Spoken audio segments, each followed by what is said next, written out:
नमस्ते, welcome to the UPSC podcast channel. आज बिपिन चंद्रा की इंडिया स्ट्रगल फॉर इंडिपेंडेंस की हमारी सीरीज में हम चर्चा करेंगे chapter 23 from Karachi to Wardha, the years from 1932 to 1934। तो कहानी शुरू होती है मार्च 1931 के कराची कांग्रेस अधिवेशन से। माहौल काफी गर्म था, एकदम चार्ज्ड एटमॉस्फेयर जिसे कहते हैं। हाँ, गर्म तो था ही, क्योंकि कुछ ही दिन पहले 23 मार्च को भगत सिंह, सुखदेव और राजगुरु जी को फांसी दे दी गई थी। जी, तो पूरे देश में खासकर युवाओं में जबरदस्त गुस्सा और दुख था। ये अधिवेशन बिल्कुल उसी साये में हो रहा था। बिल्कुल, और ये गुस्सा सिर्फ अंग्रेजों के खिलाफ नहीं था, थोड़ा गांधी जी और कांग्रेस की तरफ भी मुड़ रहा था। अच्छा, वो क्यों? देखिए, जब गांधी जी कराची जा रहे थे तो उन्हें कई जगह भारी विरोध का सामना करना पड़ा। पंजाब नौजवान भारत सभा के जो मेंबर्स थे, उन्होंने उन्हें काले झंडे दिखाए। युवाओं का सवाल सीधा था, आपने गांधी इरविन पैक्ट, या जिसे दिल्ली पैक्ट भी कहते हैं, वो साइन करते वक्त इन क्रांतिकारियों के फांसी रुकवाने के लिए पूरा जोर क्यों नहीं लगाया? मतलब पैक्ट साइन करने से मना क्यों नहीं कर दिया? ये एक बहुत ही इमोशनल और पॉलिटिकली सेंसिटिव सिचुएशन थी। समझ सकती हूँ। तो एक तरफ ये शहीदों की फांसी का गम और गुस्सा, दूसरी तरफ अधिवेशन का जो मेन एजेंडा था, दिल्ली पैक्ट को मंजूरी देना। कांग्रेस ने इस मुश्किल सिचुएशन को कैसे संभाला? ये तो बड़ी नाजुक बैलेंसिंग एक्ट रही होगी। हाँ, बहुत ही डेलिकेट बैलेंसिंग एक्ट थी। कांग्रेस ने एक, आप कह सकते हैं, बीच का रास्ता निकाला। गांधी जी ने खुद एक प्रस्ताव तैयार किया। गांधी जी ने? जी, इस रेजोल्यूशन में दो बातें थीं। पहली, कांग्रेस ने पॉलिटिकल वायलेंस यानी राजनीतिक हिंसा के किसी भी रूप से खुद को पूरी तरह अलग किया, उसे डिसअप्रूव किया। ये तो कांग्रेस की अपनी नॉन वायलेंट पॉलिसी पर टिके रहने की बात थी। राइट। लेकिन दूसरी बात, और ये बहुत जरूरी थी, कांग्रेस ने भगत सिंह, सुखदेव और राजगुरु, इन तीनों शहीदों की बहादुरी और बलिदान, ब्रेवरी एंड सैक्रिफाइस की खुलकर प्रशंसा की। उन्हें शहीद माना, उनके करेज को सल्यूट किया। अच्छा, तो मतलब अपनी विचारधारा पे भी कायम रहे और क्रांतिकारियों के प्रति सम्मान भी दिखाया। एक तरह का संतुलन। बिल्कुल। और दिल्ली पैक्ट का क्या हुआ? उसे मंजूरी मिली? हाँ, कांग्रेस ने दिल्ली पैक्ट का समर्थन किया, उसे एंडोर्स किया, लेकिन साथ ही ये भी साफ कर दिया कि हमारा अंतिम लक्ष्य अभी भी वही है, Purna Swaraj, complete independence. Delhi pact कोई मंजिल नहीं, बस एक पड़ाव था रास्ते में। लेकिन कराची अधिवेशन सिर्फ इन तात्कालिक मुद्दों के लिए ही यादगार नहीं है। सही कहा। यहाँ एक बहुत बड़ा दूरगामी महत्व का काम हुआ। मौलिक अधिकारों मतलब फंडामेंटल राइट्स और राष्ट्रीय आर्थिक कार्यक्रम नेशनल इकोनॉमिक प्रोग्राम पर एक प्रस्ताव पास हुआ। जी।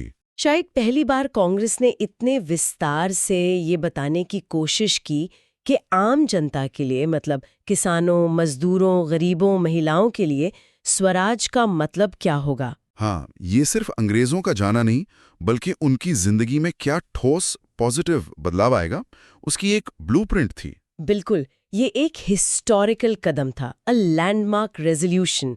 कांग्रेस ने बहुत साफ शब्दों में कहा कि जनता के शोषण को समाप्त करने के लिए राजनीतिक स्वतंत्रता में करोड़ों भूखे लोगों की वास्तविक आर्थिक स्वतंत्रता भी शामिल होनी चाहिए। वाह, मतलब political freedom must include real economic freedom of the starving millions. Exactly.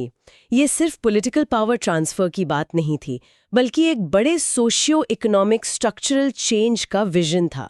आज़ादी का मतलब सिर्फ झंडा बदलना नहीं, बल्कि लोगों की जिंदगी बदलना था। इस सुनने में बहुत अच्छा लगता है। इसमें क्या क्या गारंटियां दी गई थीं? थोड़ा डिटेल में बताइए, क्योंकि ये चीजें तो आज भी हमारे लिए रेलेवेंट है। हाँ, इसमें कई ऐसी बुनियादी नागरिक अधिकारों की गारंटी दी गई जिनकी झलक हमें आज अपने संविधान के फंडामेंटल राइट्स में दिखती है। सोचिए 1931 में क्या क्या था उसमें? जैसे फ्री स्पीच एंड एक्सप्रेशन यानी बोलने और विचार रखने की आज़ादी, फ्री प्रेस यानी प्रेस की स्वतंत्रता, पीसफुल असेंबली यानी शांति से सभा करने की आज़ादी, फ्रीडम ऑफ एसोसिएशन यानी संघ या संगठन बनाने की आज़ादी। अच्छा। और इक्वालिटी बिफोर द लॉ यानी कानून के सामने सब बराबर, चाहे कोई किसी भी जाति, धर्म या लिंग का हो। सोचिए 1931 में जेंडर इक्वालिटी की बात करना कितना प्रोग्रेसिव था। उस जमाने में तो दुनिया के कई तथाकथित डेवलप्ड देशों में भी महिलाओं को वोटिंग राइट्स नहीं थे। बिल्कुल। और neutrality of the state in regard to all religions यानी राज्य का अपना कोई धर्म नहीं होगा, वो सभी धर्मों के प्रति तटस्थ रहेगा। सेक्युलरिज्म की नींव यहीं रखी जा रही थी। सही। फिर यूनिवर्सल अडल्ट फ्रेंचाइज के आधार पर चुनाव, मतलब हर वयस्क नागरिक को वोट देने का अधिकार, चाहे वो अमीर हो या गरीब, पढ़ा लिखा हो या अनपढ़, पुरुष हो या महिला। ये उस समय के हिसाब से एक बहुत ही रैडिकल, क्रांतिकारी विचार था। हाँ, तो of free and compulsory primary education, मुफ्त और अनिवार्य प्राथमिक शिक्षा का वादा। जिसकी बात आज हम राइट टू एजुकेशन के कॉन्टेक्स्ट में करते हैं, उसका बीज यहां बोया जा रहा था। हाँ, जैसे आज माँ बाप सोचते हैं ना कि बच्चे को अच्छी शिक्षा मिले, वैसे ही कांग्रेस सोच रही थी कि आजाद भारत में हर बच्चे को पढ़ने का हक मिलना चाहिए। कमाल है। ये तो हो गए नागरिक अधिकार, पॉलिटिकल एंड सिविल राइट्स, लेकिन वो जो नारा था real economic freedom of the starving millions, उसका क्या? हाँ, आर्थिक मोर्चे पर खासकर किसानों और मजदूरों के लिए, जो उस समय की आबादी का बहुत बड़ा हिस्सा थे, उनके लिए क्या ठोस वादे थे? क्योंकि असली लड़ाई तो पेट की भी थी। बिल्कुल सही पकड़ा आपने। इकोनॉमिक प्रोग्राम इसका सबसे क्रूशल हिस्सा था। किसानों के लिए बहुत जरूरी वादे किए गए, जैसे लगान और राजस्व में भारी कमी का वादा। जो जमीनें अलाभकारी थीं, यानी जिनसे किसान की लागत भी नहीं निकलती थी, उन पर लगान से छूट देने की बात कही गई। फिर एग्रीकल्चरल इंडेटेडनेस, यानी किसानों पर जो कर्ज का भारी बोझ था, उससे राहत दिलाने का वादा, और यूजरी पर नियंत्रण, यानी सूदखोरी पर लगाम कसने का वादा। ये बहुत जरूरी था। हाँ, उस जमाने में किसान पीढ़ी दर पीढ़ी साहूकारों के कर्ज में फंसे रहते थे, उनका शोषण होता था। ये वादे उनके लिए एक लाइफलाइन, एक उम्मीद की किरण जैसे थे। जैसे आज भी हम देखते हैं किसान आत्महत्याओं के पीछे कर्ज एक बड़ा कारण होता है, ये समस्या तब और भी विकराल थी। हाँ, ये तो सच में किसानों के लिए बड़ी राहत की बात रही होगी। और मजदूरों के लिए, फैक्ट्रीज में, मिलों में काम करने वालों के लिए? मजदूरों के लिए भी महत्वपूर्ण वादे थे, जैसे बेटर वर्किंग कंडीशंस, यानी काम करने की बेहतर स्थितियां। ठीक है। अ लिविंग वेज, यानी इतना वेतन जिससे मजदूर अपना और अपने परिवार का गुजारा सम्मानजनक तरीके से कर सकें। सिर्फ मिनिमम वेज नहीं, लिविंग वेज। ये बहुत बड़ा फर्क है। बिल्कुल। लिमिटेड आवर्स ऑफ वर्क, यानी काम के घंटे तय हों ताकि उनका शोषण ना हो। प्रोटेक्शन ऑफ वुमेन वर्कर्स, महिला श्रमिकों की सुरक्षा के विशेष प्रावधान। अच्छा। और सबसे जरूरी, श्रमिकों और किसानों को संगठित होने और यूनियन बनाने का अधिकार, right to organise and form unions, देने का वादा किया गया। जैसे आज हम ट्रेड यूनियनों को देखते हैं। हाँ, जो मजदूरों के हक के लिए लड़ती हैं, उसकी लेजिटिमेसी यहाँ स्थापित की जा रही थी। वाह, ये तो सच में कॉम्प्रिहेंसिव सोशियो इकोनॉमिक विजन लग रहा है। सिर्फ अधिकार नहीं, बल्कि आर्थिक बराबरी की तरफ बढ़ने की कोशिश। हाँ, उद्योगों के बारे में भी कुछ था। रोल ऑफ द स्टेट क्या सोचा गया था? हाँ, बिल्कुल। प्रस्ताव में कहा गया कि जो प्रमुख उद्योग हैं, की इंडस्ट्रीज, खाने हैं, माइंस और परिवहन के साधन हैं, मीन्स ऑफ ट्रांसपोर्ट, यानी देश के जो बड़े स्ट्रैटेजिक रिसोर्सेज हैं, उन पर राज्य का स्वामित्व या नियंत्रण होना चाहिए। अच्छा, मतलब सरकार का कंट्रोल। हाँ, मतलब इन जरूरी चीजों का फायदा कुछ प्राइवेट हाथों में जाने के बजाय आम जनता को मिले। इसमें एक तरह से समाजवादी सोच की झलक दिखती है कि देश के संसाधनों पर पहला हक देश की जनता का है। और समाज के अन्य वर्गों का भी ध्यान रखा गया था, जैसे माइनॉरिटीज का। भारत तो हमेशा से डाइवर्सिटी वाला देश रहा है। निश्चित रूप से। प्रस्ताव में यह भी साफ कहा गया कि अल्पसंख्यकों, माइनॉरिटीज और विभिन्न भाषाई क्षेत्रों, लिंग्विस्टिक एरियाज की संस्कृति, कल्चर, भाषा, लैंग्वेज और लिपि, स्क्रिप्ट की रक्षा की जाएगी। ये बहुत महत्वपूर्ण है। हाँ, ये दिखाता है कि कांग्रेस शुरू से ही भारत की जबरदस्त विविधता, डाइवर्सिटी को पहचान रही थी और उसे साथ लेकर चलने की कोशिश कर रही थी। नेशनल इंटीग्रेशन के लिए ये बहुत जरूरी था, वरना आजादी के बाद देश को एक रखना ही मुश्किल हो जाता। सही बात है। जैसे आज भी हम देखते हैं भाषा या संस्कृति को लेकर कितने संवेदनशील मुद्दे उठ जाते हैं। कांग्रेस उस वक्त ही इस चैलेंज को समझ रही थी। बिल्कुल। तो कुल मिलाकर देखें तो कराची प्रस्ताव सिर्फ एक अधिवेशन का प्रस्ताव नहीं था, बल्कि ये कांग्रेस के आने वाले सालों के पॉलिटिकल और इकोनॉमिक प्रोग्राम का फाउंडेशन बन गया। सही। इसने स्वराज को एक कॉन्क्रीट शेप दिया, उसे आम आदमी की भाषा में समझाया। ये सिर्फ राजनीतिक नारेबाजी नहीं थी, बल्कि एक ठोस विजन था कि आज़ाद भारत कैसा दिखना चाहिए, उसकी रूपरेखा क्या होगी। और इसने कांग्रेस के कैरेक्टर को भी बदला, उसे ज्यादा प्रो पुअर, प्रो मासेस बनाया। बिल्कुल सही। इसने एक तरह से आज़ादी के बाद बनने वाले भारतीय संविधान और शुरुआती 5 वर्षीय योजनाओं यानी 5 ईयर प्लान्स की दिशा तय कर दी थी। इसमें कोई शक नहीं। कराची अधिवेशन के बाद कहानी आगे बढ़ती है दूसरे गोलमेज सम्मेलन, second round table conference RTC की तरफ। गांधी जी अगस्त 1931 में कांग्रेस के एकमात्र प्रतिनिधि बनकर इसमें हिस्सा लेने लंदन गए। दिल्ली पैक्ट की शर्तों में से एक ये भी थी जी। लेकिन सच कहें तो जैसा आपने पहले भी इशारा किया, इस सम्मेलन से ज्यादा उम्मीदें पहले से ही नहीं थीं। हवा में एक निराशा का भाव था। ऐसा क्यों था? हाँ, ऑप्टिमिज्म कम होने के कई ठोस कारण थे। पहली बात तो ये कि लंदन में जो असली पावर प्लेयर्स थे, जो साम्राज्यवादी राजनीतिक और वित्तीय ताकतें मतलब imperialist political and financial forces जो ब्रिटिश सरकार पर हावी थीं, वे भारत को कोई भी मीनिंगफुल पॉलिटिकल या इकोनॉमिक कंसेशन देने के सख्त खिलाफ थे। मतलब वो कुछ देना ही नहीं चाहते थे। हाँ, उनका इंटरेस्ट भारत को अपनी कॉलोनी बनाए रखने में था, उसे एक्सप्लॉइट करते रहने में था। वो क्यों चाहेंगे कि भारत उनके नियंत्रण से जरा भी बाहर निकले? सुना है विंस्टन चर्चिल, जो बाद में ब्रिटेन के प्रधानमंत्री बने, उन्होंने भी गांधी जी के जाने और सरकार के उनसे बात करने का काफी विरोध किया था। वो तो गांधी जी को पसंद ही नहीं करते थे। हाँ, चर्चिल उस समय कट्टर दक्षिणपंथी राइट विंग खेमी के बड़े नेता थे और भारत की आज़ादी के कट्टर विरोधी थे। उन्होंने ब्रिटिश सरकार द्वारा राजद्रोही फकीर, सेडिशियस फकीर, ये अपमानजनक शब्द उन्होंने गांधी जी के लिए इस्तेमाल किया था, के साथ बराबरी की शर्तों पर बातचीत करने का कड़ा विरोध किया था। बाप रे! वो तो भारत में और भी सख्त रिप्रेसिव सरकार चाहते थे। उनके तेवर भारत को लेकर शुरू से ही बहुत हॉस्टाइल थे। और ब्रिटिश मीडिया का रवैया कैसा था? क्या वो भारत की मांगों के प्रति सिंपैथेटिक था? मीडिया का एक बड़ा हिस्सा, खासकर कंजर्वेटिव अखबार जैसे डेली मेल, वो भी चोचिल वाली लाइन पर ही था। डेली मेल ने तो खुलकर लिखा था कि भारत के बिना ब्रिटिश राष्ट्रमंडल टुकड़े टुकड़े हो जाएगा। व्यावसायिक, आर्थिक, राजनीतिक और भौगोलिक रूप से ये हमारी सबसे बड़ी शाही संपत्ति है।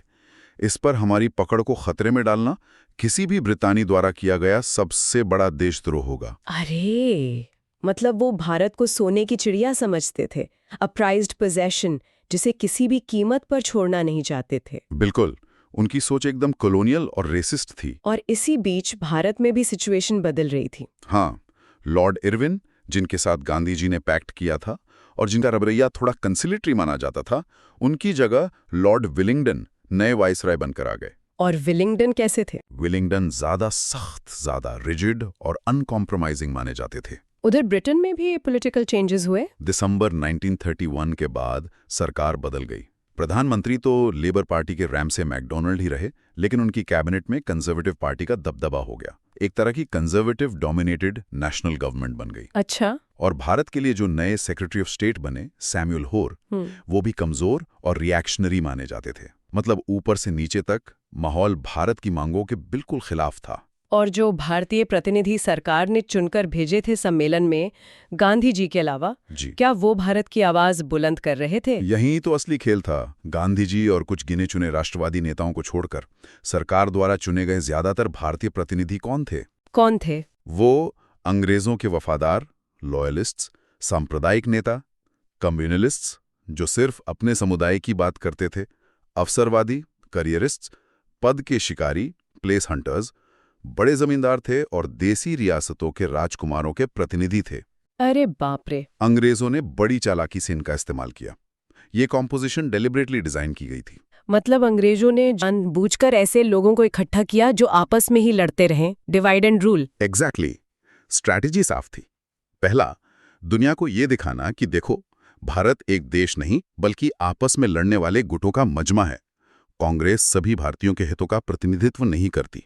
दूसरा, गांधी जी को इन्हीं छोटी छोटी बातों, अल्पसंख्यकों के अधिकार, रियासतों के मुद्दे में उलझाए रखना, ताकि वो आज़ादी के मूल मुद्दे पर, कॉन्स्टिट्यूशनल रिफॉर्म्स पर ब्रिटिश सरकार को घेर ही ना सकें। गांधी जी को आइसोलेट करने की कोशिश थी। ये classic divide and rule policy थी, जिसे अंग्रेजों ने बड़ी कुशलता से इस्तेमाल किया। इसी निराशाजनक माहौल को देखकर शायद महान गुजराती कवि ઝવેરચંદ મેઘાણી ने गांधी जी के लंदन जाने से पहले वो प्रसिद्ध कविता लिखी थी, छेल्लो कटोरो ज़हरनो आप पी जजो बापू। जहर का ये आखिरी प्याला भी पी जाइए बापू। हाँ, मतलब ये मिशन कितना मुश्किल और शायद फ्यूटाइल होने वाला था, इसका अंदाजा पहले से ही था। बिल्कुल, गांधी जी को खुद भी इसका पूरा एहसास था। उन्होंने जाने से पहले कहा था, जब मैं लंदन में संभावनाओं के बारे में सोचता हूं, जब मैं जानता हूं कि भारत में सब ठीक नहीं है, तो मुझे पूरी तरह से निराशा से भरने के लिए कुछ भी कमी नहीं है। मेरे खाली हाथ लौटने की पूरी संभावना है। He went there knowing the odds were heavily stacked against him. और हुआ भी बिल्कुल वही। ब्रिटिश सरकार ने स्वतंत्रता या डोमिनियन स्टेटस की मूल भारतीय मांग को मानने से साफ इनकार कर दिया। सम्मेलन पूरी तरह विफल रहा। हाँ, गांधी जी दिसंबर 1931 के अंत में खाली हाथ डिसअपॉइंटेड होकर भारत लौटे। और जब गांधी जी लंदन से लौटे तो उन्होंने पाया कि सिर्फ गोलमेज सम्मेलन ही विफल नहीं हुआ था, बल्कि भारत का पूरा राजनीतिक माहौल ही बदल चुका था। अंग्रेज अफसरों ने, खासकर नए वायसराय विलिंगडन ने, दिल्ली पैक्ट से अपना सबक सीख लिया था, लेकिन उल्टा सबक। उन्हें क्या लगा? उन्हें लगा कि कांग्रेस के साथ बराबरी का समझौता करके, ट्रूस करके उन्होंने बहुत बड़ी गलती की है। गलती? क्यों? क्योंकि इससे कांग्रेस की राजनीतिक प्रतिष्ठा, प्रेस्टीज बहुत ज्यादा बढ़ गई थी। लोगों का मनोबल, मोराल आसमान छू रहा था। लोगों को लगा कि सरकार झुक गई है, जबकि ब्रिटिश सरकार की प्रतिष्ठा, उनका इकबाल कम हुआ था। अच्छा। वो मानते थे कि पैक्ट ने कांग्रेस को सरकार के बराबर, almost like a rival power, खड़ा कर दिया, जो उनकी अथॉरिटी के लिए सीधा खतरा था। तो अब वो इस गलती को सुधारना चाहते थे। हाँ, नए वाइसरॉय विलिंगडन और बाकी बड़े अधिकारी अब इस गलती को सुधारने पर, इसे पलटने पर तुले हुए थे। उनकी नई नीति बिल्कुल साफ थी, उसमें कोई एम्बिग्विटी नहीं थी। क्या थी वो नई नीति? मूल मंत्र थे, कोई समझौता नहीं, नो मोर पैक्ट्स, कोई युद्ध विराम नहीं, नो मोर ट्रूसेस, गांधी वाइसराय की कोई मुलाकात नहीं होगी, नो इक्वल फुटिंग, और दुश्मन के लिए कोई रियायत नहीं, no quarter for the enemy. बाप रे, मतलब अब सिर्फ सख्ती, सिर्फ दमन, रिप्रेशन, कॉम्प्रोमाइज का दरवाजा बंद, अ हार्डन्ड स्टांस। उनकी इस नई आक्रामक रणनीति के पीछे क्या सोच थी? What were the main considerations driving this policy shift? मुख्य रूप से 3 बातें थीं जो उनकी पॉलिसी को ड्राइव कर रही थीं। बताइए। पहला, गांधी जी को फिर से वैसा बड़ा और लंबा जन आंदोलन खड़ा करने का मौका ही नहीं देना जैसा उन्होंने 1919 में रॉलेट सत्याग्रह, 1920-21 में असहयोग आंदोलन या 1930 में सविनय अवज्ञा आंदोलन किया था। वो जानते थे गांधी जी की ताकत। हाँ, वो जानते थे कि गांधी जी माहौल बनाने में, आंदोलन को धीरे धीरे बिल्डअप करने में माहिर हैं। इसलिए उनकी स्ट्रैटेजी थी प्रीएम्प्टिव स्ट्राइक। आंदोलन शुरू होते ही उसे कुचल दो, give them no time to organise. और दूसरा, जो सरकारी अधिकारी थे, गांव के छोटे कर्मचारियों से लेकर पुलिस और बड़े ब्यूरोक्रेट्स तक, और जो सरकार के वफादार थे, लॉयलिस्ट थे, हमारे दोस्त जैसा अंग्रेजों ने कहते थे, उनको ये बिल्कुल महसूस नहीं होने देना कि गांधी जी या कांग्रेस भारत सरकार के समानांतर एक सत्ता, अब पैरेलल और राइवल अथॉरिटी बन रहे हैं, और सरकार कमजोर पड़ रही है या शासन करने की इच्छा, विल टू रूल, खो रही है। अच्छा, मतलब अपने लोगों का भरोसा बनाए रखना। बिल्कुल, जैसा कि उस समय के होम मेंबर एच.जी. हेग ने कहा था, और ये कोट उनकी मानसिकता को दिखाता है। हम कांग्रेस की सद्भावना के बिना काम चला सकते हैं, लेकिन हम उन लोगों का विश्वास खोने का जोखिम नहीं उठा सकते जिन्होंने कांग्रेस के खिलाफ लंबे संघर्ष में हमारा समर्थन किया है। मतलब अपने लॉयलिस्ट बेस को खुश रखना ज्यादा जरूरी था, भले इसके लिए कांग्रेस को कुचलना पड़े। सही। और तीसरा, और शायद सबसे महत्वपूर्ण कंसिडरेशन, वो क्या था? राष्ट्रवादी आंदोलन को ग्रामीण क्षेत्रों, रूरल एरियाज में जड़े जमाने और मजबूत होने से रोकना। अच्छा, गांव में? हाँ, क्योंकि पिछले कुछ सालों में, खासकर सिविल डिसोबीडियंस मूवमेंट के दौरान, आंदोलन अब सिर्फ शहरों तक सीमित नहीं रहा था, वो गांव तक पहुंच गया था और तेजी से फैल रहा था। खासकर यूपी, गुजरात, आंध्रा, बिहार, बंगाल और NWFP, north west frontier province जैसे इलाकों में। तो अंग्रेज डर गए थे कि आंदोलन गांव में फैल रहा है। अंग्रेज समझ गए थे कि असली ताकत गांव से आ रही है, किसानों से आ रही है, और अगर ये कंसोलिडेशन हो गया, अगर पेजेंट्री पूरी तरह नेशनलिस्ट मूवमेंट के साथ जुड़ गई, तो इस उभार को रोकना नामुमकिन हो जाएगा। They had to nip it in the bud. तो इसका मतलब ये हुआ कि गांधी जी जब लंदन में गोलमेज सम्मेलन में अंग्रेजों से बात करने की कोशिश कर रहे थे, उसी समय भारत में ब्रिटिश सरकार पर्दे के पीछे से राष्ट्रवादी ताकतों से निपटने की, उन्हें कुचलने की पूरी प्लानिंग कर रही थी। ये तो डबल गेम जैसा लगता है। हाँ, बिल्कुल। पर्दे के पीछे पूरी तैयारी चल रही थी। उन्होंने फैसला कर लिया था कि जैसे ही आंदोलन दोबारा शुरू होने के संकेत मिलें या गांधी जी वापस आकर कोई कॉल दें, तो उस पर कड़ा और तत्काल प्रहार किया जाएगा। और गांधी जी को तो बिल्कुल शुरुआत में ही गिरफ्तार कर लिया जाएगा, ताकि आंदोलन लीडरशिप लेस हो जाए, डिमोरलाइज हो जाए। पूरी प्लानिंग थी। हाँ, उन्होंने कई अध्यादेशों का मसौदा, ड्राफ्ट पहले से तैयार कर लिया था। ये ऑर्डिनेंसेस ऐसे इमरजेंसी लॉज थे जो नागरिक नियंत्रण के तहत भी सही, लेकिन एक तरह से वर्चुअल मार्शल लॉ लागू कर देते। मतलब फंडामेंटल राइट्स सस्पेंड, सभा करने पर रोक, प्रेस पर सेंसरशिप, बिना मुकदमे के गिरफ्तारी, ये सब करने की पूरी तैयारी थी। जैसे आजकल हम देखते हैं ना, किसी भी आपात स्थिति से निपटने के लिए सरकारें स्पेशल पावर्स का इस्तेमाल करती हैं, वैसा ही कुछ था। पर यहाँ आपात स्थिति राष्ट्रवाद का उभार था। क्या इसके संकेत गांधी जी के लौटने से पहले ही उस तथाकथित युद्ध विराम ट्रूस पीरियड के दौरान ही मिलने लगे थे?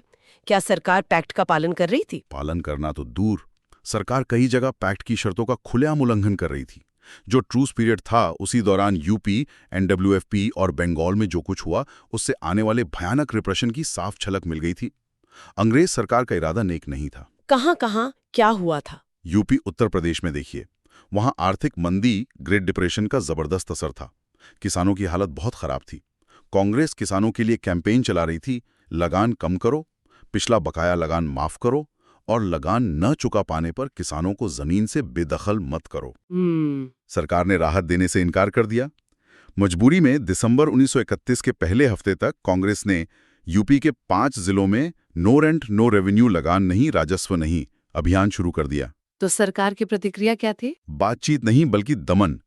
26 दिसंबर को जवाहरलाल नेहरू को गिरफ्तार कर लिया गया, जब वो गांधी जी से मिलने बॉम्बे जा रहे थे ताकि उन्हें सिचुएशन बता सकें। अरे, गांधी जी के लौटने से ठीक पहले? बिल्कुल। फिर एनडब्ल्यूएफपी में देखिए, वहां खान अब्दुल गफ्फार खान, जिन्हें सीमांत गांधी या फ्रंटियर गांधी भी कहते हैं, उनके नेतृत्व में अहिंसक खुदाई खिदमतगार जिन्हें लाल कुर्ती वाले भी कहते थे, किसानों के हक के लिए आवाज उठा रहे थे। हाँ, उनके बारे में सुना है। सरकार बहुत क्रूर तरीकों और यातनाओं से लगान वसूल रही थी, जिसका ये लोग शांतिपूर्ण विरोध कर रहे थे। सरकार ने इन पर अपना कठोर दमन जारी रखा। पैक्ट के बावजूद 24 दिसंबर को खान अब्दुल गफ्फार खान को गिरफ्तार कर लिया गया और पूरे पेशावर जिले पर सेना ने कब्जा कर लिया, जैसे कोई दुश्मन का इलाका हो। ये तो बहुत बुरा था। और बंगाल में? बंगाल में तो स्थिति और भी खराब थी। सरकार वहां पहले से ही कठोर अध्यादेशों के जरिए शासन कर रही थी। आतंकवाद से लड़ने के नाम पर हजारों राजनीतिक कार्यकर्ताओं को बिना मुकदमे के हिरासत में लिया जा रहा था। बिना मुकदमे के?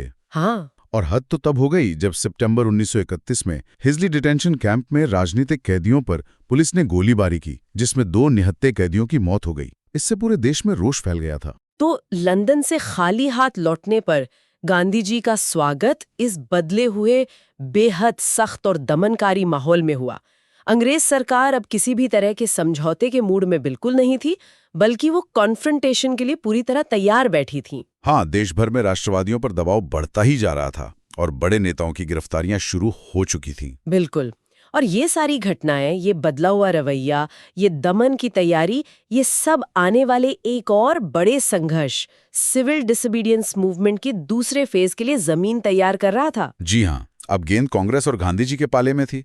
देखना यह था कि वो ब्रिटिश सरकार की इस नई नो कॉम्प्रोमाइज ओनली रिप्रेशन वाली रणनीति का जवाब कैसे देते हैं। क्या वो फिर से एक जन आंदोलन छेड़ेंगे या कोई और रास्ता अपनाएंगे? हाँ, ये दौर भारतीय स्वतंत्रता संग्राम के लिहाज से एक टर्निंग पॉइंट जैसा था, जहां टकराव लगभग तय लग रहा था। चलिए आगे बढ़ते हैं और देखते हैं कि इसके बाद क्या हुआ। ठीक है, चलिए अपनी चर्चा को आगे बढ़ाते हैं। हमारे पास जो सोर्सेज हैं उनमें 1931 के आखिर और 1932 की शुरुआत का दौर काफी डिटेल में कवर किया गया है। हाँ बिल्कुल। खासतौर पर सिविल डिसोबीडियंस मूवमेंट का जो दूसरा फेज था और सरकार का रिस्पॉन्स। तो आइए इसी पर और गहराई से बात करते हैं कि आखिर हुआ क्या था। जरूर। तो कहानी जैसा कि हमने देखा शुरू होती है दिसंबर 1931 के बिल्कुल अंत से। गांधी जी बॉम्बे वापस आ चुके हैं। हाँ, सेकेंड राउंड टेबल कॉन्फ्रेंस से काफी निराश थे वो। बिल्कुल।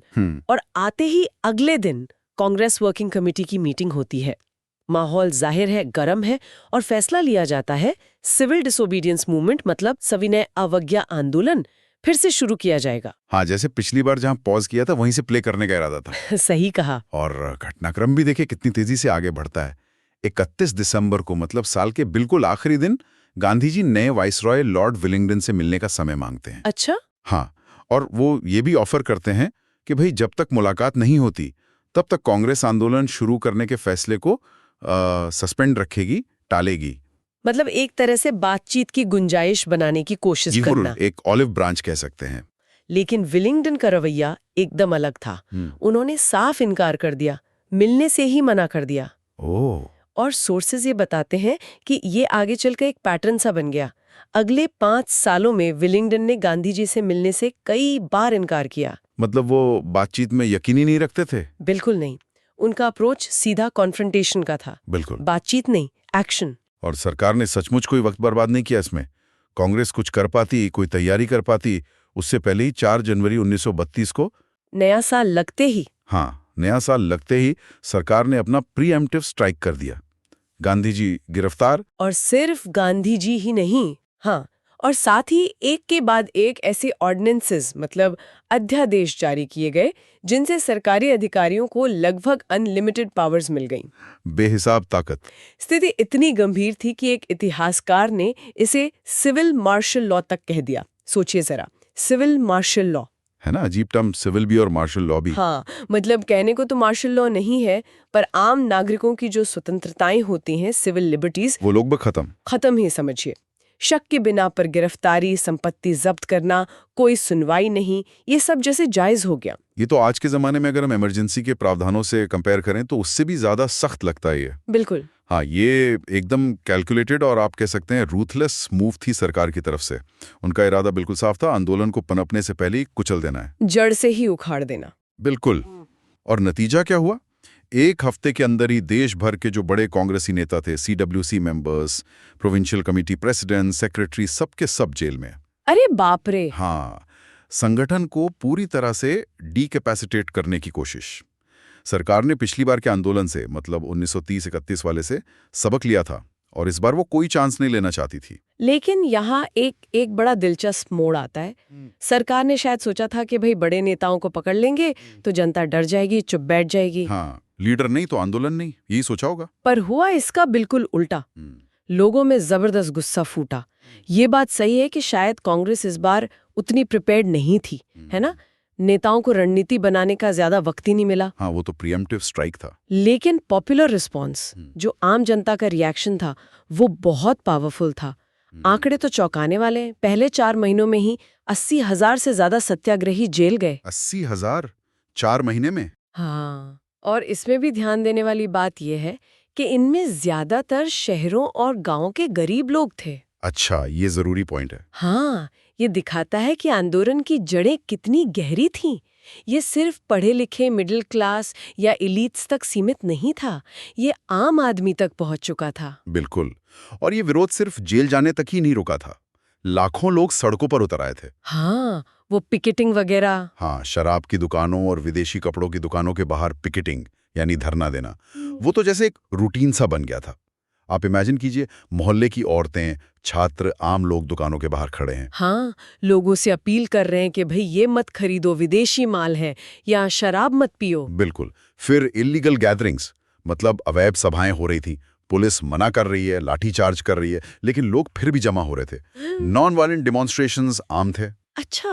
और अलग अलग नेशनल डेज मनाए जा रहे थे। जैसे 26 जनवरी को फिर से इंडिपेंडेंस डे के तौर पर मनाया गया। सरकार के ऑर्डिनेंसेस की अवहेलना खुलेआम धज्जियां उड़ाई जा रही थी। बिल्कुल वैसे ही जैसे आज भी हम देखते हैं ना, कोई कंट्रोवर्शियल कानून आता है, मान लीजिए CAA आया या फार्म लॉज थे, तो लोग कैसे सड़कों पे उतर आते हैं, अपने अपने तरीके से विरोध जताते हैं, सोशल मीडिया पर लिखते हैं, भले ही प्रशासन कितनी भी सख्ती दिखाए।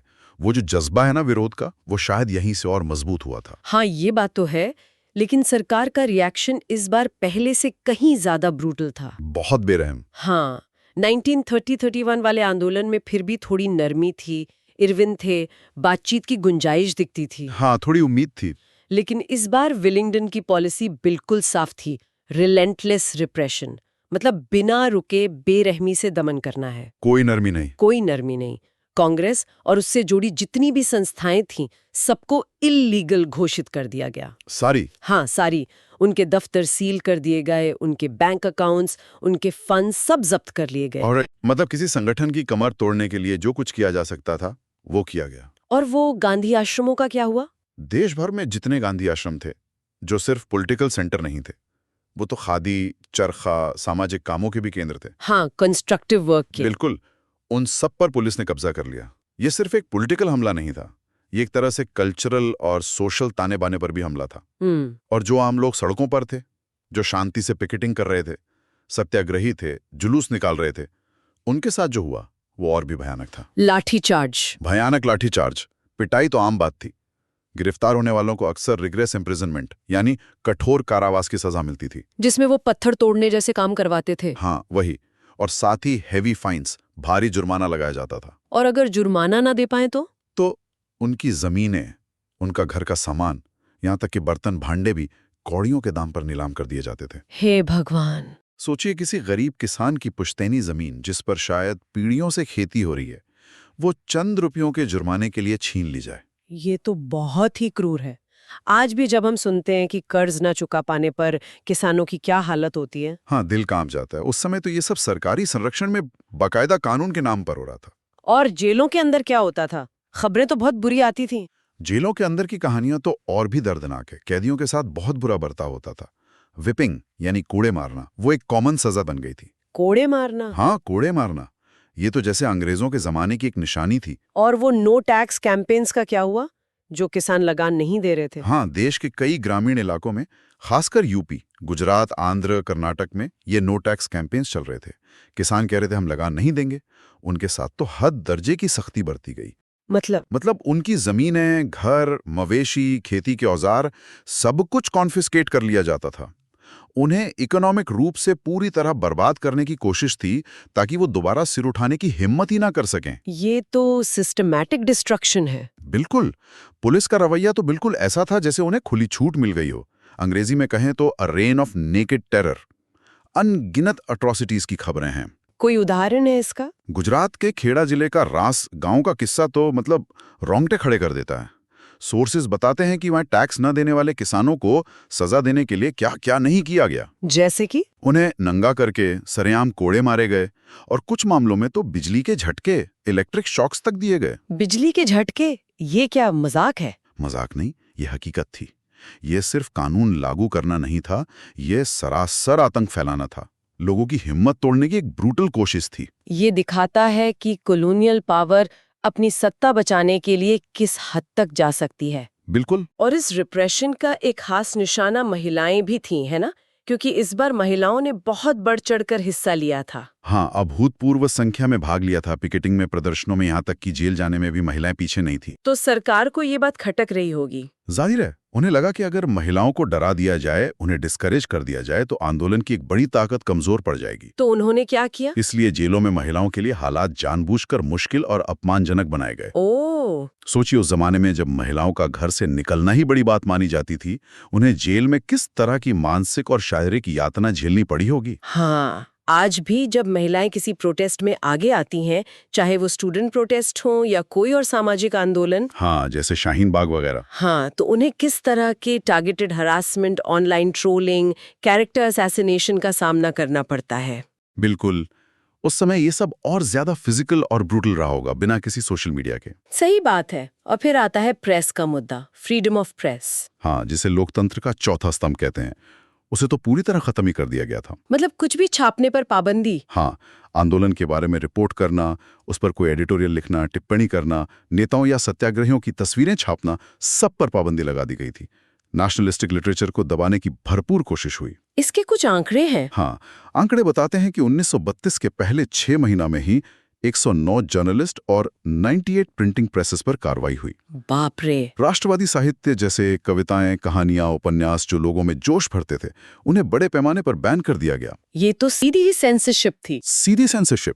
जैसे आज भी कभी कंटेंट रेगुलेशन या फेक न्यूज के नाम पर डिबेट्स होती हैं, या किसी फिल्म या किताब को लेकर विवाद होता है। हाँ हाँ। उस समय तो ये स्टेट पॉलिसी थी, जो सरकार को पसंद नहीं, उसे सर्कुलेट ही नहीं होने देना है। तो माहौल ऐसा था कि एक तरफ जनता का इतना जबरदस्त जज्बा, इतना गुस्सा, और दूसरी तरफ सरकार का उतना ही क्रूर, उतना ही बेरहम दमन। बिल्कुल एक अनइक्वल लड़ाई थी। लोगों ने मुकाबला तो किया, इसमें कोई शक नहीं, लेकिन सच ये भी है कि गांधी जी और ज्यादातर बड़े नेता शुरू में ही गिरफ्तार हो गए थे। हाँ, लीडरशिप वैक्यूम था। तो आंदोलन को एक स्ट्रैटेजिक डायरेक्शन देने वाला, उसका टेम्पो बनाए रखने वाला कोई नहीं था शायद उस तरह से। हाँ, वो कमी महसूस हुई। इसीलिए ये आंदोलन पिछली बार की तरह, मतलब 1930-31 वाले की तरह लंबा नहीं खिंच सका। सरकार का जो दमन चक्र था वो इतना तेज और कॉम्प्रिहेंसिव था कि कुछ ही महीनों में आंदोलन को इफेक्टिवली क्रश कर दिया गया। आंकड़े भी यही दिखाते हैं। हाँ, आंकड़े खुद कहानी कहते हैं। अगस्त 1932 तक सजा पाने वाले सत्याग्रहियों की संख्या घटकर सिर्फ 3047 रह गई थी। कहाँ शुरू में 80,000 थे। हाँ, और अगस्त 1933 तक ये संख्या और कम होकर 450 के आसपास थी। तो मतलब मोमेंटम खत्म हो गया था। हाँ, काफी हद तक। फिर भी आंदोलन पूरी तरह मरा नहीं। कहीं ना कहीं छोटी मोटी घटनाओं के रूप में ये अप्रैल 1934 की शुरुआत तक किसी तरह खिंचता रहा। लेकिन तब तक शायद ये साफ हो गया था कि इसे जारी रखना मुश्किल है। हाँ, बिल्कुल। और आखिरकार गांधी जी ने इसे औपचारिक रूप से वापस लेने का अनिवार्य मतलब इनएविटेबल निर्णय लिया अप्रैल 1934 में। इस पॉइंट पर आकर जाहिर है कार्यकर्ताओं में, नेताओं में भारी निराशा फैली होगी। बिल्कुल। पॉलिटिकल एक्टिविस्ट्स जो जेलों में थे या बाहर संघर्ष कर रहे थे, उन्हें लगा कि इतनी कुर्बानियां दी, इतना सहा, और मिला क्या? हाँ, मिला क्या? सब बेकार गया। सवाल उठने लगे, हमने हासिल क्या किया? आजादी तो मिली नहीं, उल्टे इतना दमन सहना पड़ा। यहाँ तक कि जवाहरलाल नेहरू जैसे नेता भी निराश थे। हाँ, नेहरू जो आमतौर पे काफी आशावादी रहते थे, उन्होंने भी अपनी गहरी निराशा व्यक्त की। जून 1935 में अल्मोड़ा जेल से अपनी डायरी में उन्होंने कुछ पंक्तियां लिखी। उनका भाव कुछ ऐसा था, जहां तुम्हारी आवाज थी वहां अब उदास हवाएं हैं, जहां मेरा दिल था वहां अब आंसू हैं, और हमेशा मेरे साथ, साथी हमेशा मेरे साथ, जहां उम्मीद थी वहां अब खामोशी है। ओह, ये तो बहुत ही उदास करने वाली पंक्तियां हैं। हाँ, ये पंक्तियां उनकी निजी पीड़ा को भी दर्शाती हैं। उनकी पत्नी कमला नेहरू उस समय बहुत बीमार थीं और वो उनसे दूर जेल में थे। लेकिन इसमें उस दौर की पॉलिटिकल डिस्पेयर, जो राजनीतिक निराशा थी, उसकी झलक भी साफ दिखती है। और इससे पहले भी जब गांधी जी ने अप्रैल 1934 में आंदोलन वापस लिया था, तब भी नेहरू को बहुत तकलीफ हुई थी। उन्होंने लिखा कि उन्हें दर्द की एक चुभन, स्टैब ऑफ पेन महसूस हुई। उन्हें लगा कि ये गलत फैसला है। उन्हें ऐसा लगा कि शायद गांधी जी के साथ उनका जो इतना लंबा एसोसिएशन रहा है, वो अब खत्म होने वाला है। ये किसी भी बड़े मूवमेंट या ऑर्गेनाइजेशन में होता है, जब स्ट्रैटेजी बदलती है या सेटबैक्स लगते हैं। हाँ, मतभेद होते हैं। बिल्कुल। तो अंदरूनी मतभेद, निराशा, डिसइल्यूजनमेंट आना स्वाभाविक है, खासकर उन लोगों में जो फ्रंट लाइन पर होते हैं और जिन्होंने सबसे ज्यादा सहा होता है। और कुछ नेता तो शायद और भी मुखर थे आलोचना में। हाँ, बिल्कुल। सुभाष चंद्र बोस और विठल भाई पटेल उस समय यूरोप में थे। 1933 में उन्होंने वहां से एक जॉइंट स्टेटमेंट जारी किया, जिसमें उन्होंने गांधी जी पर सीधा हमला बोला। क्या कहा उन्होंने? उन्होंने कहा कि मिस्टर गांधी एक राजनीतिक नेता के तौर पर असफल हो गए हैं। ओह, ये तो बहुत बड़ी बात है। बहुत बड़ी बात।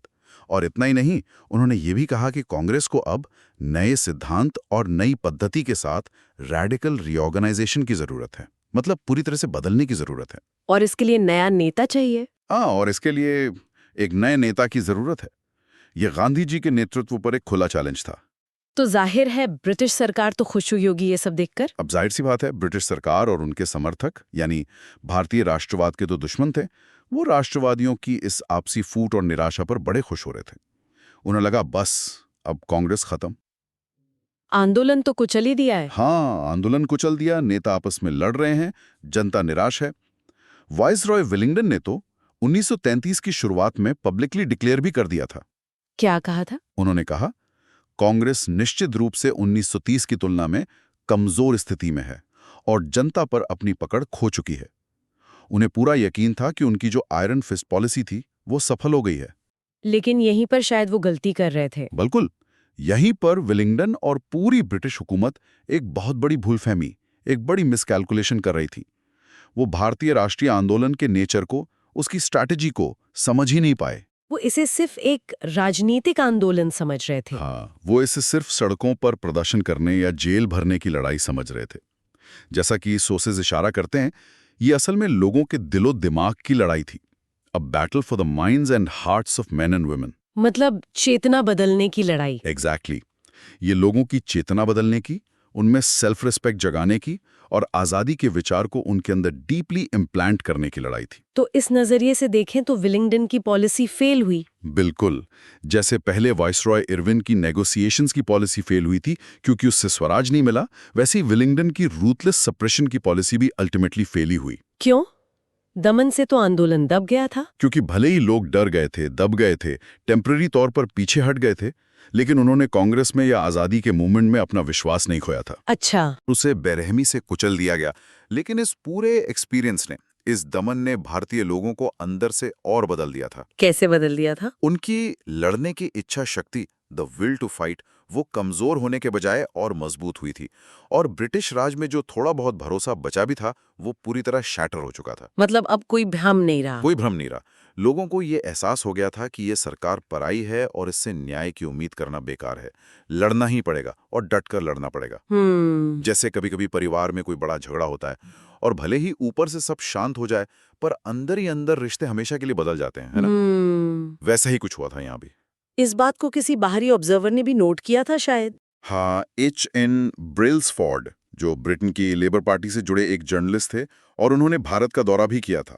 उन्होंने इस आंदोलन के आफ्टरमैथ का असेसमेंट करते हुए लिखा, और ये कोट बहुत पावरफुल है मुझे लगता है। क्या लिखा उन्होंने? उन्होंने लिखा कि भारतीयों ने अपने मन को आजाद कर लिया था। उन्होंने अपने दिलों में स्वतंत्रता जीत ली थी। Indians had freed their own minds. They had won independence in their hearts. वाह, ये तो बहुत गहरी बात है। बाहरी आजादी से पहले अंदरूनी आजादी, मेंटल लिबरेशन। बिल्कुल। जब गुलामी की सोच खत्म हो जाती है तो बाहरी गुलामी ज्यादा दिन टिक नहीं सकती। ये उसका फाउंडेशन था। और कांग्रेस के आंदोलनों का एक पैटर्न भी रहा है कि हर बड़े आंदोलन के बाद एक ठहराव आता था। हाँ, एक हायाटिस। जैसा हमने पहले भी डिस्कस किया है, ये ठहराव हार नहीं था, बल्कि ये स्ट्रेटेजिक रिट्रीट था। मतलब पीछे हटना, लेकिन तैयारी के लिए। हाँ, आराम करने के लिए, रीग्रुप करने के लिए, गलतियों से सीखने के लिए और अगली लड़ाई की तैयारी करने का समय। आंदोलन वापस लेने का मतलब ये नहीं था कि हार मान ली या मास सपोर्ट खत्म हो गया। अच्छा। जैसा कि उस समय के एक बड़े नेता थे डॉक्टर अंसारी, उन्होंने कहा भी था, इसका मतलब था काफी लड़ने के बाद हम आराम करने की तैयारी कर रहे हैं, ताकि अगले दिन ज्यादा बड़ी और बेहतर संगठित ताकत से, a bigger and better organised force के साथ अगली लड़ाई लड़ी जा सके। ये बिल्कुल वैसा ही है जैसे कोई टीम एक मुश्किल मैच के बाद ब्रेक लेती है। हाँ, अपनी स्ट्रैटेजी रिव्यू करती है, अपनी एनर्जी रिगेन करती है और फिर फ्रेश होकर अगले चैलेंज के लिए तैयार होती है। और इस बात का सबूत कि जनता का समर्थन कम नहीं हुआ था, वो मिला 1934 में। हाँ, जब कैदियों की रिहाई शुरू हुई, जब ये सत्याग्रही जिन्होंने इतनी कुर्बानियां दी थीं जेलों से बाहर आए, तो उनका हीरोज वेलकम हुआ। नायकों जैसा स्वागत। बिल्कुल, लोगों ने उन्हें सिर आंखों पर बिठा लिया। जश्न का माहौल था, बिल्कुल वैसे ही जैसे आज कोई खिलाड़ी ओलंपिक से मेडल जीतकर लौटता है तो उसका कैसा स्वागत होता है। हाँ हाँ। इससे साफ था कि दमन के बावजूद जनता आंदोलन और उसके सिपाहियों के साथ खड़ी थी। हाँ, उनमें विश्वास बना हुआ था। और इसका सबसे बड़ा पॉलिटिकल वैलिडेशन तो 1937 के चुनावों में मिला। एग्जैक्टली, 1937 के प्रांतीय चुनावों में। और ये याद रखना जरूरी है कि उस समय यूनिवर्सल सफरेज नहीं था। वोट देने का अधिकार बहुत सीमित था, रिस्ट्रिक्टेड फ्रेंचाइज था, सिर्फ प्रॉपर्टी और एजुकेशन के आधार पर। हाँ, बहुत कम लोग वोट दे सकते थे। बहुत कम लोग।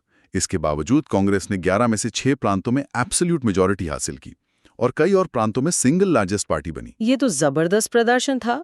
ये दिखाता है कि जमीनी हकीकत क्या थी। दमन लोगों को टेम्पररी तौर पर डरा सकता है, चुप करा सकता है, लेकिन उनके पॉलिटिकल एलिजेंस को, उनकी वफादारी को बदल नहीं सका था। वो बस मौके का इंतजार कर रहे थे अपना फैसला सुनाने का। और शायद अपने समकालीनों में गांधी जी अकेले थे जो सिविल डिसोबीडियंस मूवमेंट की इस कॉम्प्लेक्स नेचर को और उसके लॉन्ग टर्म रिजल्ट्स को पूरी तरह समझ रहे थे। हाँ, ऐसा लगता है। जब नेहरू जैसे नेता भी निराश थे, तब सितंबर 1933 में गांधी जी ने उन्हें चिट्ठी में क्या लिखा था? उन्होंने लिखा, मेरे अंदर हार की कोई भावना नहीं है और मुझ में यह आशा उतनी ही प्रबल है जितनी 1920 में थी कि हमारा ये देश तेजी से अपने लक्ष्य की ओर बढ़ रहा है। देखिए, वो इमीडिएट रिजल्ट से परे देख पा रहे थे, वो लॉन्ग गेम खेल रहे थे। अप्रैल 1934 में जब आंदोलन औपचारिक रूप से वापस लिया जा रहा था, उन्होंने कांग्रेस नेताओं के ग्रुप से फिर यही बात दोहराई थी। क्या कहा था उन्होंने? उन्होंने कहा, मुझे अपने में कोई निराशा महसूस नहीं होती, मैं असहाय महसूस नहीं कर रहा हूं। राष्ट्र में ऐसी ऊर्जा है जिसका आपको अंदाजा नहीं है, लेकिन मुझे है। वाह, ये आत्मविश्वास कहाँ से आता था? गांधी जी का ये अटूट विश्वास शायद उनकी जमीनी पकड़ से आता था। वो लगातार लोगों के बीच रहते थे, उनकी नब्ज पहचानते थे। वो जानते थे कि ये लड़ाई लंबी है, इसमें उतार चढ़ाव आएंगे, सेटबैक्स लगेंगे, लेकिन आज़ादी की जो चिंगारी लोगों के दिलों में जल चुकी है, वो बुझेगी नहीं। ये बात भी सही है कि गांधी जी के पास एक एडवांटेज था जो शायद नेहरू या बोस जैसे नेताओं के पास उस तरह नहीं था। क्या एडवांटेज? जहां दूसरे नेताओं को अपनी पॉलिटिकल रेलेवेंस बनाए रखने के लिए एक एक्टिव मास मूवमेंट की जरूरत महसूस होती थी, वहीं गांधी जी के पास हमेशा कंस्ट्रक्टिव वर्क का विकल्प था। हाँ, रचनात्मक कार्य। बिल्कुल। जब सत्याग्रह एक्टिव नहीं था तो वो हरिजन उद्धार, खादी, ग्रामोद्योग, शिक्षा जैसे कामों में लग जाते थे। हाँ, इससे वो लोगों से जुड़े भी रहते थे। हाँ, इससे वो न सिर्फ जमीन से जुड़े रहते थे और लोगों को मोबिलाइज करते रहते थे, बल्कि ये उनके लिए निराशा से बचने का एक तरीका भी था। वो हमेशा प्रोडक्टिव रह सकते थे, चाहे आंदोलन चल रहा हो या रोका हुआ हो। ये बहुत महत्वपूर्ण बात है। उनका काम कभी रुकता नहीं था। चलिए आगे बढ़ते हैं। ओके, चलिए अपनी चर्चा को आगे बढ़ाते हैं। आज हम 1932 के उस दौर की बात करते हैं। काफी अहम था वो साल। हाँ बिल्कुल। हाँ, जिसमें वो कम्युनल अवार्ड आया, फिर गांधी जी का अनशन हुआ और फिर पूना पैक्ट। जी। ये वो समय था जब British divide and rule policy मतलब एक बहुत ही साफ, एक नए रूप में सामने आई थी। बिल्कुल।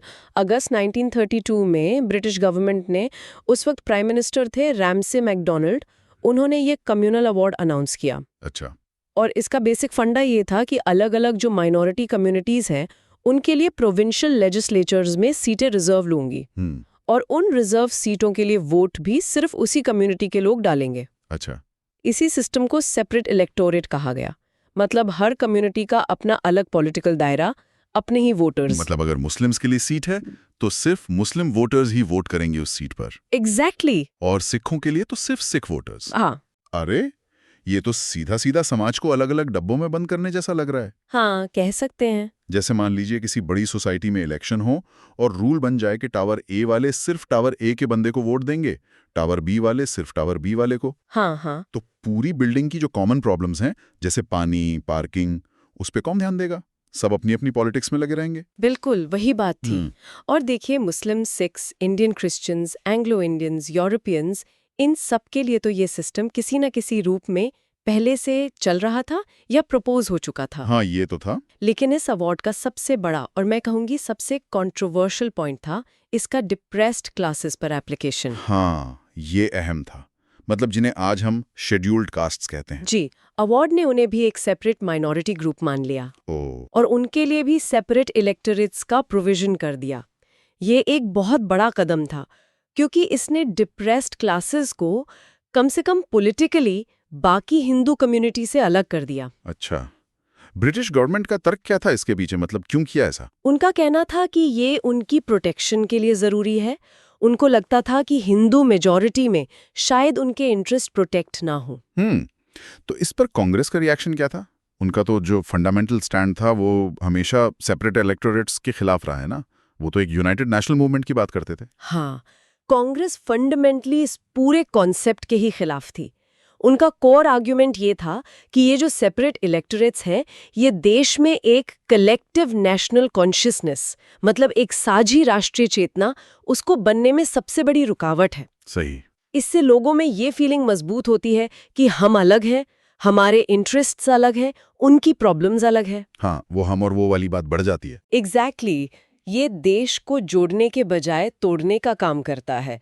अगर हर ग्रुप सिर्फ अपने इंटरेस्ट के बारे में सोचेगा तो वो जो लार्जर नेशनल पिक्चर है, वो कॉमन गुड, वो कैसे अचीव होगा? सही बात है। पॉलिटिक्स में भी फिर लोग सिर्फ अपनी कम्युनिटी के वोट्स के लिए ही अपील करेंगे शायद। क्रॉस कम्युनिटी डायलॉग कम हो जाएगा। बिल्कुल। ये तो लॉजिकल लगता है उनके नजरिए से। लेकिन फिर कांग्रेस के लिए ये सिचुएशन बड़ी कॉम्प्लिकेटेड रही होगी।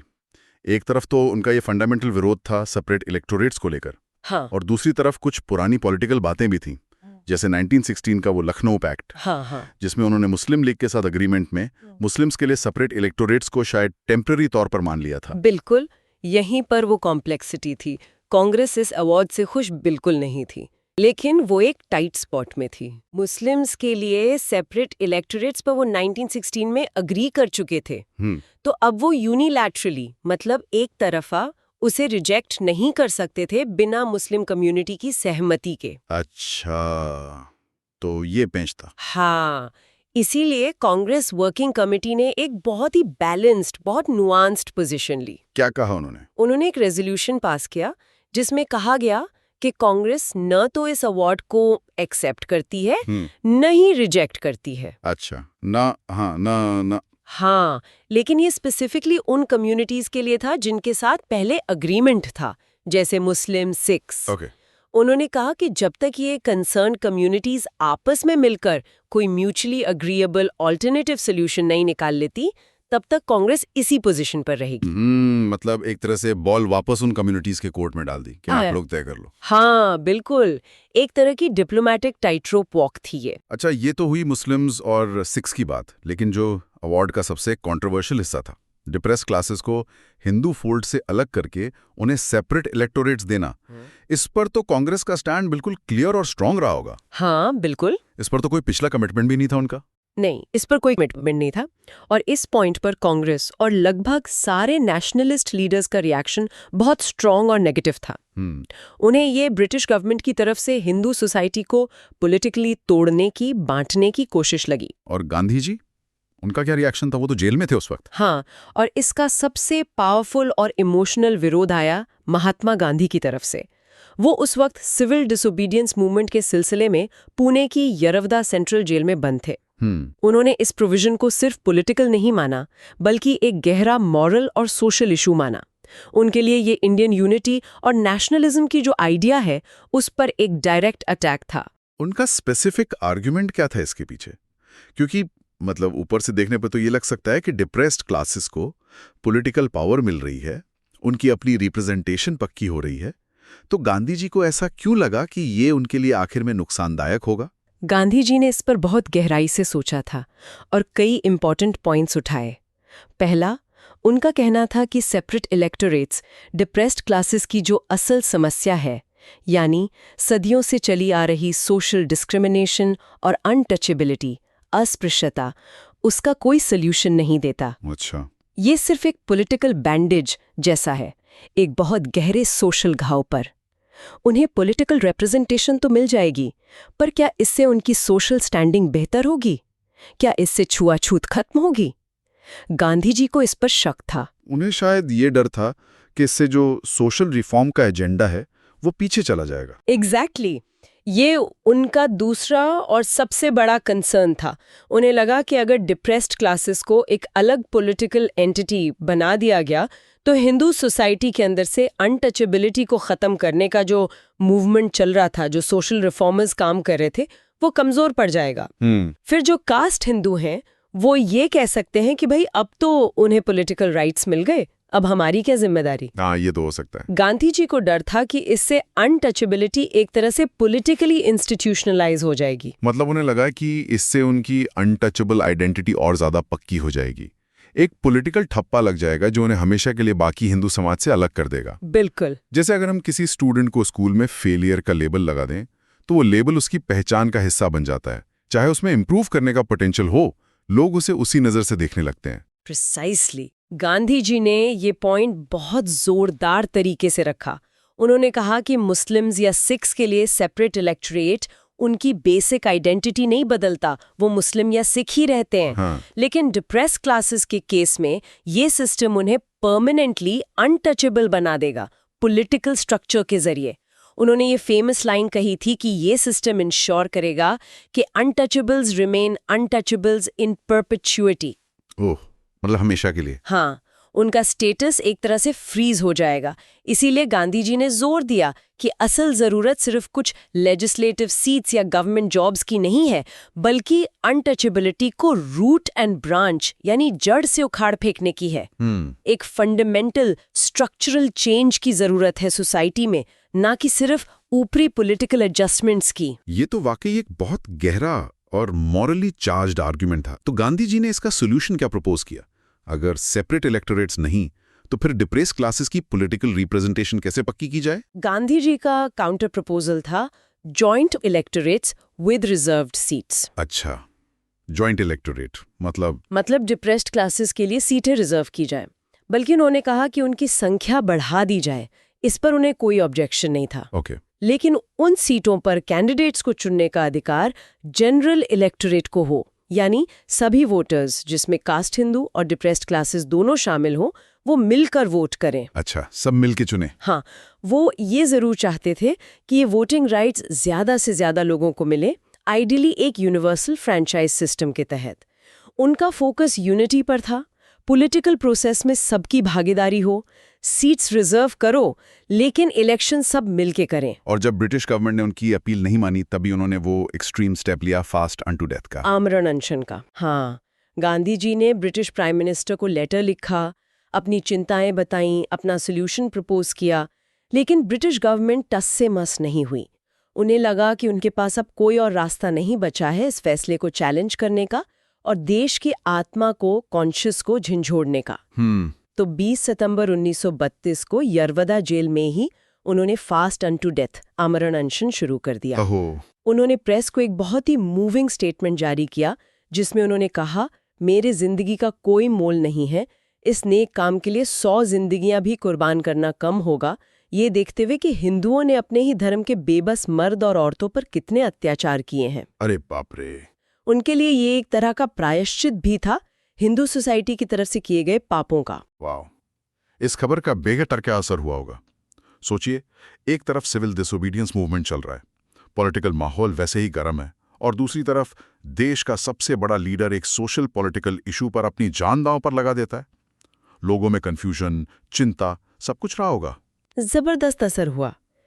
शुरू में कुछ लोग, यहां तक कि कुछ नेशनलिस्ट लीडर्स भी थोड़े स्केप्टिकल थे। अच्छा, क्यों? उन्हें लगा कि गांधी जी पॉलिटिकल मूवमेंट से फोकस हटा रहे हैं, एक साइड इशू को इतना बड़ा बना रहे हैं। उन्हें डर था कि इससे फ्रीडम स्ट्रगल कमजोर पड़ेगा। ये भी एक पॉइंट हो सकता है। लेकिन जैसे ही फास्ट शुरू हुआ और गांधी जी की हेल्थ बिगड़ने की खबरें आने लगीं, पूरा देश इमोशनली चार्ज्ड हो गया।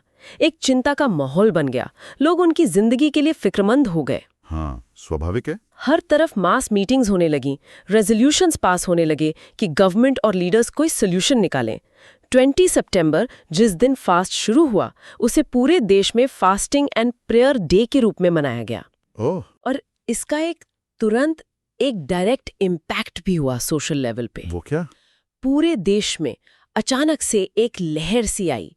जगह जगह पर पब्लिक कुएं, तालाब, सड़कें और सबसे इम्पोर्टेंट मंदिर डिप्रेस क्लासेस के लिए खोले जाने लगे। सच में? ये तो कमाल है। हाँ। ये एक एक्स्ट्रॉर्डिनरी चीज थी। जो काम सालों की प्रीचिंग और सोशल रिफॉर्म की कोशिशों से नहीं हो पा रहा था, वो गांधी जी के इस जानलेवा अनशन के प्रेशर में होने लगा।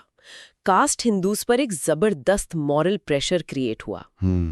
सोचिए, एक आदमी के अनशन ने सदियों पुरानी सोशल रुकावटों को तोड़ना शुरू कर दिया, कम से कम कुछ वक्त के लिए ही सही। ये तो कमाल की बात है। मतलब पॉलिटिकल डेडलॉक को तोड़ने के लिए अनशन और उसका सोशल रिफॉर्म पर इतना डायरेक्ट असर। और रविंद्रनाथ टैगोर जैसे बड़े लोगों ने भी इस पर रिएक्ट किया था ना? हाँ, रविंद्रनाथ टैगोर, जो खुद एक बहुत बड़े थिंकर और ह्यूमनिस्ट थे, इस फास्ट से बहुत डीपली मूव हुए। उन्होंने गांधी जी को यरवदा जेल एक टेलीग्राफ भेजा। क्या लिखा था उसने? उसमें उन्होंने लिखा था, It is worth sacrificing precious life for the sake of India's unity and her social integrity. Our sorrowing hearts will follow your sublime penance with reverence and love. उन्होंने इस एक्ट को एक sublime penance, एक महान तपस्या कहा, जो भारत की एकता और सामाजिक अखंडता के लिए थी।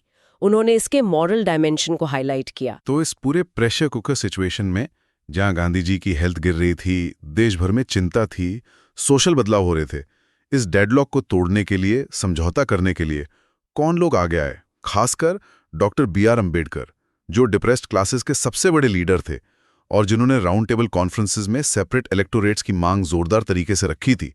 उन पर तो सबसे ज्यादा प्रेशर होगा। बिल्कुल। डॉक्टर अम्बेडकर एक बहुत ही मुश्किल पोजीशन में थे। हाँ, समझ सकता हूँ। एक तरफ वो कम्युनल अवार्ड को डिप्रेस्ड क्लासेस के लिए एक बड़ी जीत मानते थे, एक जरिया जिससे उन्हें पक्की पॉलिटिकल रिप्रेजेंटेशन मिलती, बिना कास्ट हिंदू वोटर्स पर डिपेंड हुए। उनका मानना था कि सेपरेट इलेक्टोरेट्स ही उनके कम्युनिटी के इंटरेस्ट को सही मायनों में प्रोटेक्ट कर सकते हैं। दूसरी तरफ गांधी जी का फास्ट था, उनकी बिगड़ती हेल्थ थी और पूरे देश का इमोशनल प्रेशर था कि वो कॉम्प्रोमाइज करें ताकि गांधी जी की जान बचाई जा सके। उन पर गांधी जी का हत्यारा होने का पोटेंशियल ब्लेम भी लगाया जा रहा था कुछ तरफ से। ओह, ये तो बहुत मुश्किल डिलेमा रहा होगा उनके लिए। हाँ, ये उनके लिए एक बहुत बड़ा डिलेमा था, अपने कम्युनिटी के पॉलिटिकल फ्यूचर और एक नेशनल आइकॉन की लाइफ के बीच चुनना। तो नेगोशिएशंस कैसे आगे बढ़े? कौन लोग थे जो बीच का रास्ता निकालने की कोशिश कर रहे थे?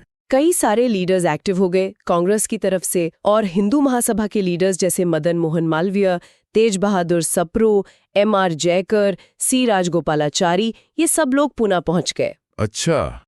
डिप्रेस्ड क्लासेस के भी लीडर्स वहां थे, जिसमें डॉक्टर अंबेडकर और M.C. राजा, जो पहले जॉइंट इलेक्टोरेट्स के फेवर में थे, शामिल थे। इन सब के बीच इंटेंस डिस्कशंस शुरू हुई यरवदा जेल के बाहर, ताकि कोई बीच का रास्ता निकाला जा सके। कई दिनों तक नेगोशिएशंस चले, बहुत आर्ग्यूमेंट्स हुए, प्रपोजल्स रखे गए, रिजेक्ट हुए।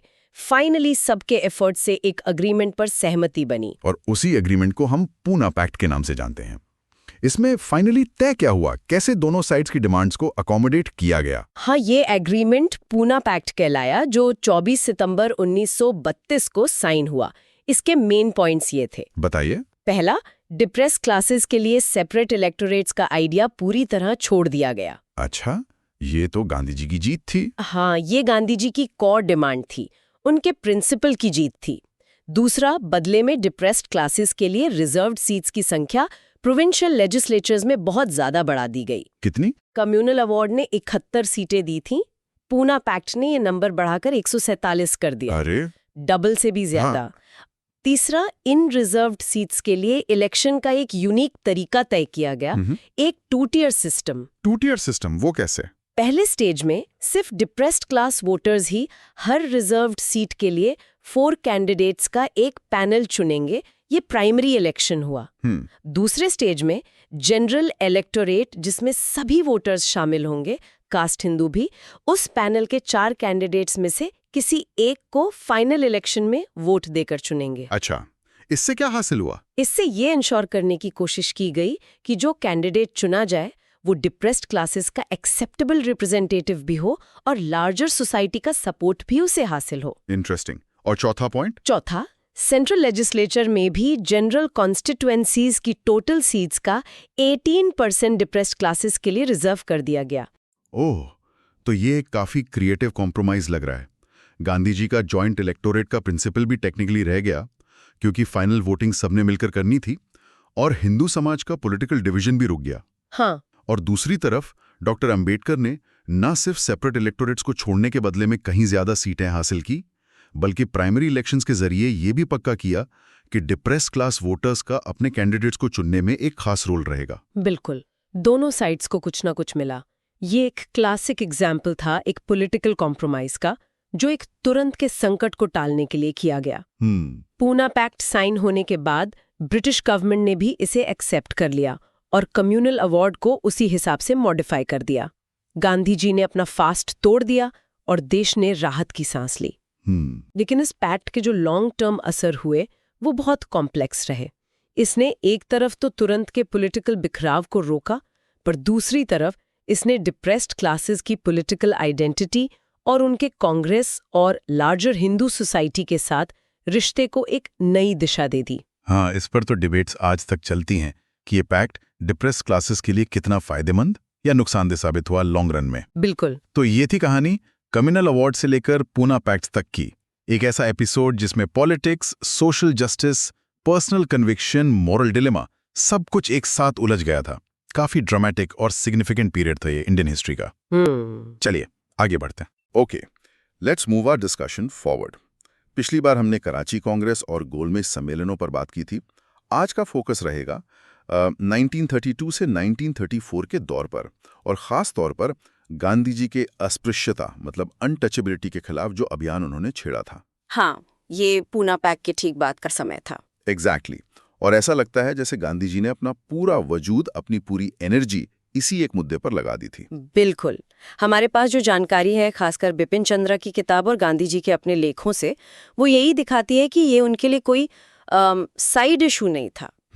पूना पैक्ट के बाद उन्होंने इसे सचमुच अपनी जिंदगी का मिशन बना लिया था। पहले यरवदा जेल से और फिर जब वो रिहा हुए उसके बाद करीब 2 साल तक उन्होंने लगभग बाकी सब कुछ छोड़कर इसी पर ध्यान दिया। तो आज हम इसी की गहराई में उतरेंगे, समझने की कोशिश करेंगे कि ये अभियान चला कैसे, गांधी जी के तर्क क्या थे इसमें, किस तरह का विरोध उन्हें झेलना पड़ा, और सबसे जरूरी, इसका समाज और आजादी की लड़ाई पर क्या असर हुआ। ठीक है, बिल्कुल। चलिए शुरू करते हैं। शुरुआत करते हैं गांधी जी के उस जबरदस्त स्टेटमेंट से जो पूना पैक्ट के बाद आया था। उन्होंने कहा, मेरे हरिजन दोस्त मेरे जीवन को हॉस्टेज रख सकते हैं इसके पूरे होने के लिए। मतलब अपनी जान की बाजी लगा दी एक वादे पर। हाँ, ये बहुत पावरफुल स्टेटमेंट था। आज के जमाने में कोई नेता ऐसा कह दे तो सोचो क्या होगा। कल्पना करना भी मुश्किल है। और ये सिर्फ कहने की बात नहीं थी। जैसा मैंने कहा, जेल से बाहर आने के बाद लगभग 2 साल उन्होंने सिर्फ इसी काम में लगाए। हाँ, अब देखिए, पॉलिटिकल स्ट्रैटेजी के लिहाज से सोचे तो ये अजीब लग सकता है। आज़ादी की लड़ाई चल रही है और एक टॉप लीडर सिर्फ सोशल रिफॉर्म पर फोकस कर रहा है। सही बात है। पर ये गांधी जी की खासियत थी। उन्होंने शायद महसूस किया कि सामाजिक बराबरी के बिना राजनीतिक आज़ादी वो अधूरी है, शायद मीनिंगलेस भी। और इसी कमिटमेंट का एक और बड़ा सबूत था उनका साबरमती आश्रम छोड़ना। हाँ, ये भी बहुत सिग्निफिकेंट था। 1930 में दांडी मार्च के वक्त कसम खाई थी कि स्वराज मिलने तक वापस नहीं लौटेंगे, और फिर जेल से छूटने पर वो वर्धा के पास सत्याग्रह आश्रम चले गए, साबरमती नहीं लौटे। बिल्कुल। ये कितना सिंबॉलिक था, जैसे अपना पुराना एस्टैब्लिश घर छोड़कर एक ज्यादा मुश्किल, एक ज्यादा बुनियादी लड़ाई के लिए निकल पड़ना। सही कहा। एक तरह से अपनी पुरानी पहचान, पुरानी कंफर्ट जोन को छोड़ना। और फिर शुरू हुई उनकी वो ऐतिहासिक हरिजन यात्रा। हाँ, हरिजन यात्रा। ये कब से कब तक चली? ये 7 नवंबर 1933 को वर्धा से शुरू हुई और 29 जुलाई 1934 तक चली। मतलब करीब 9 महीने। 9 महीने? हाँ, और इस दौरान उन्होंने 20,000 किलोमीटर से ज्यादा का सफर किया। 20,000 किलोमीटर? कैसे? अरे सब तरह से, ट्रेन, कार, बैलगाड़ी और पैडल भी। जरा सोचिए उस जमाने की लॉजिस्टिक्स और वो फिजिकल एफर्ट। आज भी भारत भ्रमण इतना आसान नहीं होता, वो भी इस तरह से लगातार। सच में कमाल का डेडिकेशन था। इस यात्रा का मेन पर्पस क्या था?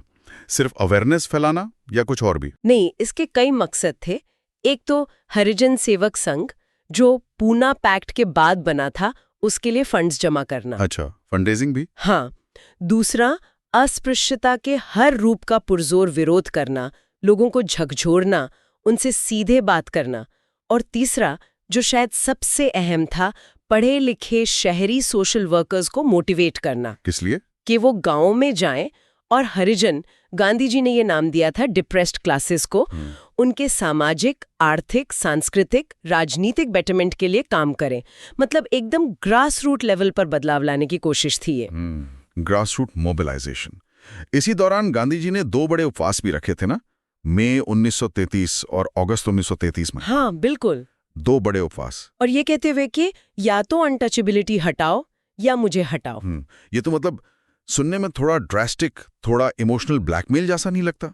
या इसका कोई गहरा फिलोसॉफिकल मतलब था? देखिए, गांधी जी ने इसे अपनी इनर वॉइस या रीजन का हुक्म कहा। ये सिर्फ इमोशनल प्रेशर डालने की कोशिश नहीं थी, जैसा बाहर से लग सकता है। तो फिर क्या था? उनके लिए ये प्रायश्चित का एक तरीका था, अपने ही साथियों और फॉलोअर्स को जगाने का, झकझोरने का तरीका था। वो दिखाना चाहते थे कि ये मुद्दा उनके लिए जीवन मरण का प्रश्न है, ये हिंदुत्व की आत्मा का सवाल है। ये एक तरह का मॉरल क्वेश्चन था, हाँ, लेकिन अपने लोगों पर, ना कि विरोधियों पर। अच्छा, अपने ही लोगों को मोटिवेट करने के लिए? हाँ, कि देखो मैं इसके लिए जान देने को तैयार हूं, तुम लोग क्या कर रहे हो। लेकिन इसका असर उल्टा भी हुआ ना। कई राष्ट्रवादी नेता और कार्यकर्ता कंफ्यूज हो गए। बिल्कुल, बहुत कंफ्यूजन और कॉन्स्टर्नेशन हुआ। उन्हें लगा कि आजादी की लड़ाई छोड़कर गांधी जी ये क्या कर रहे हैं। सिविल डिसोबीडियंस मूवमेंट वैसे ही थोड़ा धीमा पड़ रहा था। हाँ, एक तरह का इमोशनल क्राइसिस पैदा हो गया था नेशनलिस्ट के बीच। लोग समझ नहीं पा रहे थे कि ये क्यों जरूरी है इस वक्त। याद है कि कस्तूरबा गांधी बा ने भी 8 मई वाले उपवास का विरोध किया था। बा ने भी? घर में भी सहमति नहीं थी? नहीं थी। वो मीराबेन का टेलीग्राम वाला किस्सा मशहूर है। मीराबेन ने गांधी जी को तार भेजा। हाँ, क्या लिखा था उसमें? लिखा था, बा बहुत शॉक्ड हैं, कहती हैं फैसला गलत है, पर आप किसी की सुनते नहीं तो उनकी भी नहीं सुनेंगे। वो दिल से प्रार्थना भेजती हैं। और गांधी जी का जवाब? गांधी जी का जवाब भी उतना ही गांधीवादी था। उन्होंने कहा, बा को बताओ उनके पिता ने उन पर ऐसा साथी थोपा जिसका वजन किसी और औरत को मार डालता। मैं उनके प्यार की कद्र करता हूं, उन्हें अंत तक साहसी रहना चाहिए। ये दिखाता है कि पब्लिक मिशन के आगे पर्सनल रिश्ते कितने कितने पीछे छूट जाते थे उनके लिए। बहुत मुश्किल रहा होगा ये सब। यकीनन, लेकिन जाहिर है इतने बड़े सोशल चेंज की बात होगी तो रेजिस्टेंस तो होगा ही। हाँ, विरोध तो हुआ ही होगा। जबरदस्त विरोध हुआ। रूढ़िवादी हिंदुओं और जो सोशल रिएक्शनरीज थे उन्होंने गांधी जी का बहुत विरोध किया। किस तरह का विरोध? काले झंडे दिखाए गए, उनकी सभाओं में हंगामा किया गया, बाधा डाली गई। जैसे आज भी होता है, कोई भी समाज सुधार की बात करे तो एक तबका परंपरा खतरे में है, धर्म खतरे में है का नारा लगाने लगता है ना? बिल्कुल वही पैटर्न। हाँ, और सिर्फ प्रदर्शन नहीं, बाकायदा दुष्प्रचार मतलब प्रोपेगेंडा कैंपेन चलाया गया। अच्छा, क्या करते थे उसमें? झूठे भड़काऊ पर्चे बांटे गए जिनमें गांधी जी के मुंह में मनगढ़ंत बातें डाली गईं। आरोप लगाया कि वो हिंदुत्व पर हमला कर रहे हैं, उनके पुतले जलाए गए। अरे बाप रे, पुतले भी जलाए? हाँ, आज के फेक न्यूज और कैरेक्टर असैसिनेशन जैसा ही माहौल था। तरीके बदले नहीं है ज्यादा, देखा जाए तो। सही बात है। हद तब होगी जब पूना में, मेरे ख्याल से जून 1934 में, हाँ 25 जून 1934 को पूना में गाड़ी पर बम फेंका गया, ये सोचकर कि उसमें गांधी जी हैं। हाँ, गांधी जी उस गाड़ी में थे नहीं, वो दूसरी में थे, लेकिन बम फेंका गया। गांधी जी बच गए पर 7 लोग घायल हुए उसमें। मतलब बात जान लेने तक पहुंच गई थी। ये दिखाता है कि विरोध कितना गहरा और हिंसक था। बहुत ज्यादा। और इसमें सरकार का रोल भी इंटरेस्टिंग है। सरकार का क्या रोल था? ब्रिटिश सरकार का? हाँ, गांधी जी का विरोध करने वाले जो सनातनी ग्रुप्स थे उन्होंने सरकार को ऑफर दिया। क्या ऑफर? कि अगर सरकार एंटी अनटचेबिलिटी कैंपेन को सपोर्ट ना करे तो वो लोग सिविल डिसोबीडियंस मूवमेंट के खिलाफ सरकार का साथ देंगे। मतलब एक तरह की डील। अच्छा, पॉलिटिक्स। बिल्कुल। और सरकार ने लेजिस्लेटिव असेंबली में टेम्पल एंट्री बिल को पास ना होने देकर एक तरह से उनका साथ दिया भी। अगस्त 1934 की बात है ये। पॉलिटिक्स और सोशल रिफॉर्म का ये गठजोड़ हमेशा कितना कॉम्प्लेक्स होता है। सत्ता अक्सर स्टेटस को बनाए रखने वालों की तरफ झुकती है। सही कहा। अब आते हैं गांधी जी के तरतुरी पर। वो अस्पृश्यता के खिलाफ क्या दलीलें दे रहे थे? किस आधार पर वो लोगों को कन्विंस कर रहे थे? उनके तर्कों के कई पहलू थे। पहला और शायद सबसे इम्पैक्टफुल, उन्होंने हरिजन समाज की दुर्दशा का बहुत ही पावरफुल चित्रण किया। कैसे? उन्होंने हिंदू समाज को आईना दिखाते हुए कहा, और ये उनके शब्द हैं करीब करीब, सामाजिक रूप से वे कोढ़ी हैं, आर्थिक रूप से बदतर हैं, धार्मिक रूप से उन्हें उन जगहों पर प्रवेश से वंचित किया जाता है जिन्हें हम गलती से भगवान का घर कहते हैं। सार्वजनिक सड़कों, स्कूलों, अस्पतालों, कुओं, नलों, पार्कों आदि का हिंदुओं के समान शर्तों पर उपयोग करने से वंचित हैं। उन्हें शहरों और गांवों के सबसे खराब इलाकों में रहने के लिए धकेल दिया जाता है, जहां उन्हें कोई सामाजिक सेवाएं नहीं मिलती। ये सुनकर आज भी रोंगटे खड़े हो जाते हैं। और दुख की बात है कि कई जगहों पर यह हकीकत आज भी, शायद थोड़ी बदली हुई फॉर्म में, पर मौजूद है। बिल्कुल मौजूद है। और उनका दूसरा बड़ा थीम था अस्पृश्यता का जड़ से खात्मा, रूट एंड ब्रांच रिमूवल। मतलब ऊपरी तौर पर नहीं, जड़ से उखाड़ना। और इसके लिए पहला कदम क्या था उनकी नजर में? पहला और सबसे सिंबॉलिक कदम था सभी मंदिरों को हरिजनों के लिए खोलना। मंदिर ही क्यों? क्योंकि मंदिर उस वक्त सामाजिक स्वीकृति का सबसे बड़ा मार्कर थे। अगर मंदिर के दरवाजे खुल गए तो समाज के बाकी दरवाजे भी खुलेंगे, ये सोच थी। ये सिर्फ पूजा का अधिकार नहीं था, ये सामाजिक बराबरी का ऐलान था। राइट।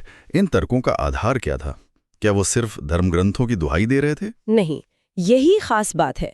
उनका मुख्य आधार था ह्यूमनिज्म और रीजन, मानवतावाद और तर्क। हाँ, उन्होंने ये भी कहा कि आज जिस तरह की छुआछूत चल रही है उसका हिंदू शास्त्रों में कोई आधार नहीं है। पर वो इससे भी आगे गए। कहाँ तक? उन्होंने एक बहुत रैडिकल बात कही। उन्होंने कहा कि अगर मान लो for the sake of argument शास्त्रों में अस्पृश्यता का सैंक्शन हो भी, तो भी उसे मानना नहीं चाहिए। अरे हाँ, उन्होंने कहा कि सत्य किसी किताब के पन्नों में कैद नहीं किया जा सकता। अगर कोई शास्त्र मानवीय गरिमा, ह्यूमन डिग्निटी के खिलाफ है तो उसे रिजेक्ट कर देना चाहिए, उसे इग्नोर कर देना चाहिए। ये उस वक्त के लिए, अरे आज के लिए भी बहुत क्रांतिकारी विचार है, धर्म ग्रंथों पर सवाल उठाना। बिल्कुल। आज भी कितने लोग ऐसा कहने की हिम्मत करते हैं। सही बात है। और एक और आइडिया जो वो बार बार दोहराते थे, प्रायश्चित और क्षतिपूर्ति का। हाँ, ये बहुत महत्वपूर्ण था उनके लिए कि सवर्ण हिंदुओं को सदियों के अत्याचार के लिए प्रायश्चित करना होगा और उसकी भरपाई करनी होगी। ये सिर्फ सॉरी बोलने से ज्यादा था, बहुत ज्यादा। ये एक एक्टिव रिस्पॉन्सिबिलिटी लेने की बात थी। और इसी प्रायश्चित की भावना की वजह से वो डॉक्टर अंबेडकर या दूसरे हरिजन आलोचकों के प्रति हॉस्टाइल नहीं होते थे, गुस्सा नहीं दिखाते थे जो उनकी आलोचना करते थे। हाँ, अंबेडकर तो काफी क्रिटिकल थे उनके अप्रोच के। बिल्कुल। लेकिन गांधी जी ने लिखा, उन्हें मुझ पर शक करने का पूरा हक है। क्या मैं उसी सवर्ण हिंदू समाज का हिस्सा नहीं हूं जिसने इन्हें कुचला है? ये सेल्फ अवेयरनेस कमाल की थी। ये मानना कि हाँ, मैं भी उसी ग्रुप से आता हूं जिसने गलत किया है। एग्जैक्टली। और इसी से जुड़ी थी उनकी वो चेतावनी, अगर ये प्रायश्चित नहीं हुआ तो हिंदुत्व बच नहीं पाएगा। क्या कहा था उन्होंने? उनके शब्द थे, हिंदुत्व मर जाता है अगर अस्पृश्यता जिंदा रहती है, और अस्पृश्यता को मरना होगा अगर हिंदुत्व को जिंदा रहना है। कितना पावरफुल स्टेटमेंट है। बहुत पावरफुल। मतलब एग्जिस्टेंस का सवाल बना दिया उन्होंने। हाँ, और शायद इसी प्रायश्चित की भावना ने, इसी मॉरल प्रेशर ने आज़ादी के बाद रिजर्वेशंस जैसे अफर्मेटिव एक्शन को समाज में एक हद तक स्वीकार्यता दिलाने में मदद की। ये माना गया कि हिस्टोरिकल इनजस्टिस को एड्रेस करने के लिए कुछ विशेष कदम उठाने जरूरी हैं। राइट। अब एक और पेचीदा सवाल पर आते हैं।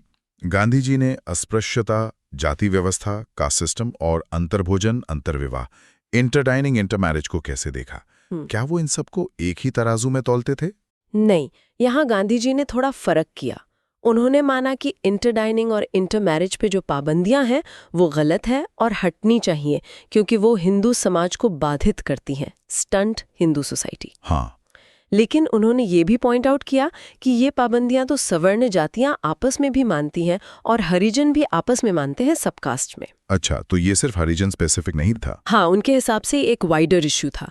तो उनका कहना था कि जो अभी का अखिल भारतीय अभियान है उसे उन डिसेबिलिटीज पे फोकस करना चाहिए जो खास तौर पे हरिजनों के साथ होती हैं, जैसे मंदिर प्रवेश, कुओं का इस्तेमाल, स्कूलों में भेदभाव वगैरह। तो क्या ये एक स्ट्रेटेजिक कदम था? मतलब स्टेप बाय स्टेप अप्रोच कि पहले सबसे चुभने वाली चीजों को हटाओ? हाँ, शायद ऐसा लगता है कि वो फोकस रखना चाहते थे। जैसे किसी बड़ी बीमारी के इलाज में पहले सबसे क्रिटिकल सिम्टम्स को एड्रेस किया जाता है, शायद वो वैसा सोच रहे थे। और जाति व्यवस्था के बारे में क्या? यहाँ तो उनका डॉक्टर अंबेडकर से सीधा मतभेद था। बिल्कुल, ये एक बड़ा पॉइंट ऑफ डिफरेंस था। अंबेडकर का मानना था कि अस्पृश्यता जाति व्यवस्था का ही बाई प्रोडक्ट है। जब तक जातियां रहेंगी, अछूत रहेंगे, कास्ट को खत्म करो तभी बात बनेगी। हाँ, अंबेडकर का तर्क बहुत क्लियर था, लेकिन गांधी जी यहाँ अलग सोचते थे। उनका मानना था कि वर्णाश्रम व्यवस्था अपनी सीमाओं और दोषों के बावजूद अपने आप में पापपूर्ण नहीं है, जैसे कि अस्पृश्यता है। तो वो वर्ण व्यवस्था को बचाना चाहते थे? वो एक आइडियलाइज्ड वर्जन की बात करते थे। उन्हें लगता था कि अस्पृश्यता जो उनके हिसाब से ऊंच नीच के भेद का प्रोडक्ट है, न कि वर्ण व्यवस्था का, अगर खत्म हो जाए तो वर्ण व्यवस्था ऐसे काम कर सकती है जिसमें सब जातियां बराबर हों, एक दूसरे की पूरक हों, कॉम्प्लीमेंट्री हों, कोई ऊंचा या नीचा न हो। ये उनकी एक कह सकते हैं आइडियलिस्ट सोच थी। हाँ, काफी हद तक इस पर बहुत बहस हुई है और आज भी होती है कि क्या ये पॉसिबल है। लेकिन उन्होंने एक प्रैक्टिकल बात भी कही थी ना इस पर। हाँ, उन्होंने कहा कि भाई आप वर्ण व्यवस्था को मानते हो या नहीं, इस पर बाद में बहस कर लेंगे। अभी हम दोनों समर्थक और आलोचक अस्पृश्यता के तो खिलाफ है ना, तो चलो मिलकर पहले इसे खत्म करें। एक तरह से common minimum programme. Right, focus on the immediate enemy. बिल्कुल। और गांधी जी ने इस लड़ाई को और व्यापक पर्सपेक्टिव दिया। उन्होंने कहा कि हिंदू लोग सिर्फ अपने में ही नहीं, गैर हिंदुओं के साथ भी तो खाने पीने वगैरह में एक तरह की छूत मानते हैं। हाँ, ये भी है। तो उनका कहना था कि अगर अस्पृश्यता हिंदुओं के अंदर से हटेगी तो इसका असर सभी समुदायों को करीब लाने पर भी पड़ेगा। ये बात आज भी इंटर कम्युनिटी रिलेशंस के लिए कितनी रेलेवेंट है? बहुत रिलेवेंट है। और एक और गहरी बात उन्होंने कही। उन्होंने कहा कि अस्पृश्यता तो बस एक लक्षण है, सिम्टम। अच्छा, किस चीज का? असली बीमारी है समाज में इंसानों को ऊंच नीच में बांटने की मानसिकता। Grading of society into high and low. Exactly. हाँ, हायरार्की की भावना। एग्जैक्टली। इसलिए अस्पृश्यता पर हमला असल में इस ऊंच नीच की भावना पर हमला है। और उन्होंने ये भी कहा कि ये लड़ाई सिर्फ अस्पृश्यता खत्म होने से खत्म नहीं होगी। जिस दौर से हम अभी निपट रहे हैं वो संघर्ष की सभी संभावनाओं को समाप्त नहीं करता है। मतलब ये लड़ाई लंबी है और कई लेवल्स पर है। कितना दूर तक सोचते थे वो? बिल्कुल लॉन्ग टर्म विजन था। और इस लड़ाई का तरीका वही उनका कोर प्रिंसिपल, नॉन वायलेंस। हाँ, वो अस्पृश्यता के कट्टर समर्थक जो सनातनी थे उन पर भी जबरदस्ती करने के खिलाफ थे।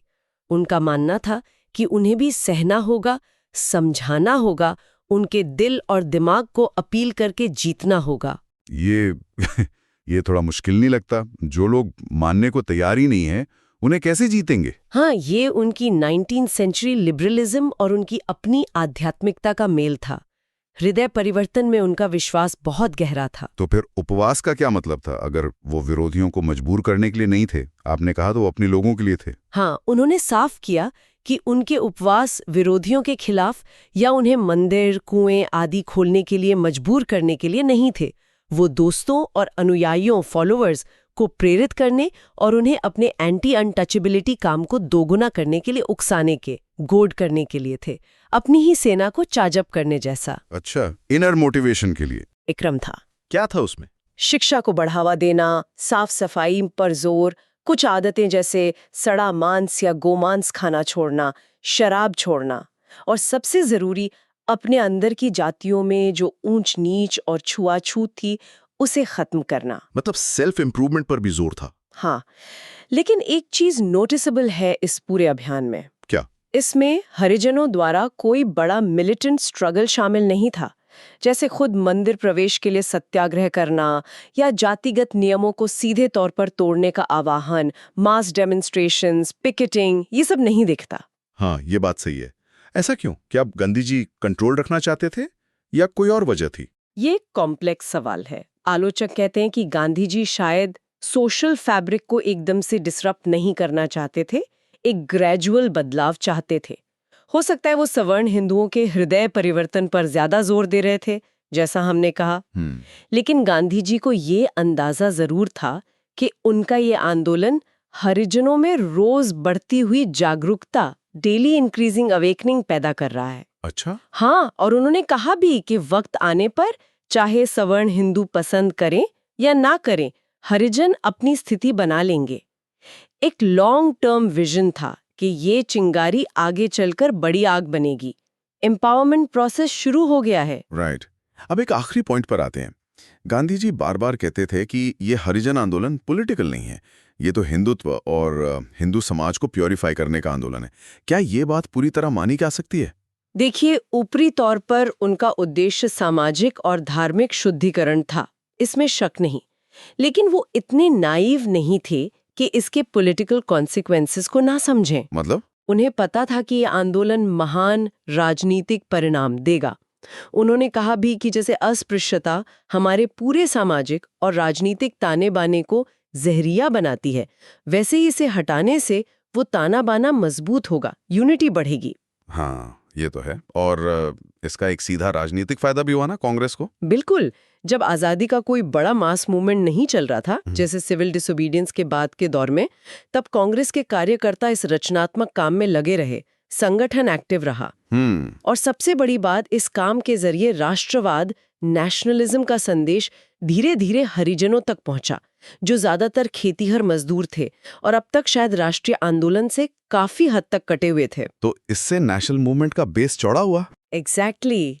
इससे राष्ट्रीय आंदोलन और बाद में किसान आंदोलनों में उनकी भागीदारी बढ़ी, तो सोशल रिफॉर्म और पॉलिटिकल मोबिलाइजेशन एक तरह से साथ साथ चले, भले ही गांधी जी उसे एक्सप्लिसिटली पॉलिटिकल ना कह रहे हों। तो कुल मिला के 1932-34 का ये दौर गांधी जी के जीवन का एक ऐसा फेज था जब उन्होंने अपनी पूरी ऊर्जा, अपना पूरा मॉरल फोर्स एक सदियों पुरानी सामाजिक बुराई को मिटाने में लगा दिया। हाँ, एक जबरदस्त समर्पित अभियान था। इसमें व्यक्तिगत त्याग था, उपवास का प्रेशर टैक्टिक था, देश भर की यात्राएं थीं और गहरे सामाजिक धार्मिक तर्क थे। जबरदस्त विरोध झेला, जान का खतरा भी उठाया, पर वो पीछे नहीं हटे। बिल्कुल। और चलते चलते एक सवाल श्रोताओं के लिए छोड़ जाते हैं, सोचने के लिए। हाँ। जरूर। गांधी जी ने अस्पृश्यता को समाज में गहराई तक बैठी ऊंच नीच की भावना का एक रूप बताया था। आज के भारत में क्या ये ऊंच नीच की भावना भले ही जाति के अलावा आर्थिक, क्षेत्रीय, लैंगिक या किसी और रूप में, क्या ये खत्म हो गई है? बड़ा सवाल है। या अभी भी हमारे इंटरैक्शंस में, हमारे स्ट्रक्चर्स में कहीं ना कहीं मौजूद है? और अगर है, तो क्या गांधी जी के तरीकों आत्मशुद्धि पर जोर, अहिंसक प्रतिरोध, तर्क और हृदय परिवर्तन की कोशिश, प्रायश्चित की भावना से आज भी हम कुछ सीख सकते हैं इस लड़ाई को लड़ने के लिए?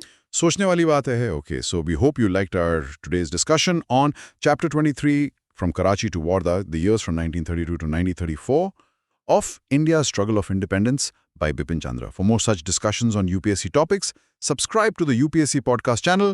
Dhanyawad. Jai Hind.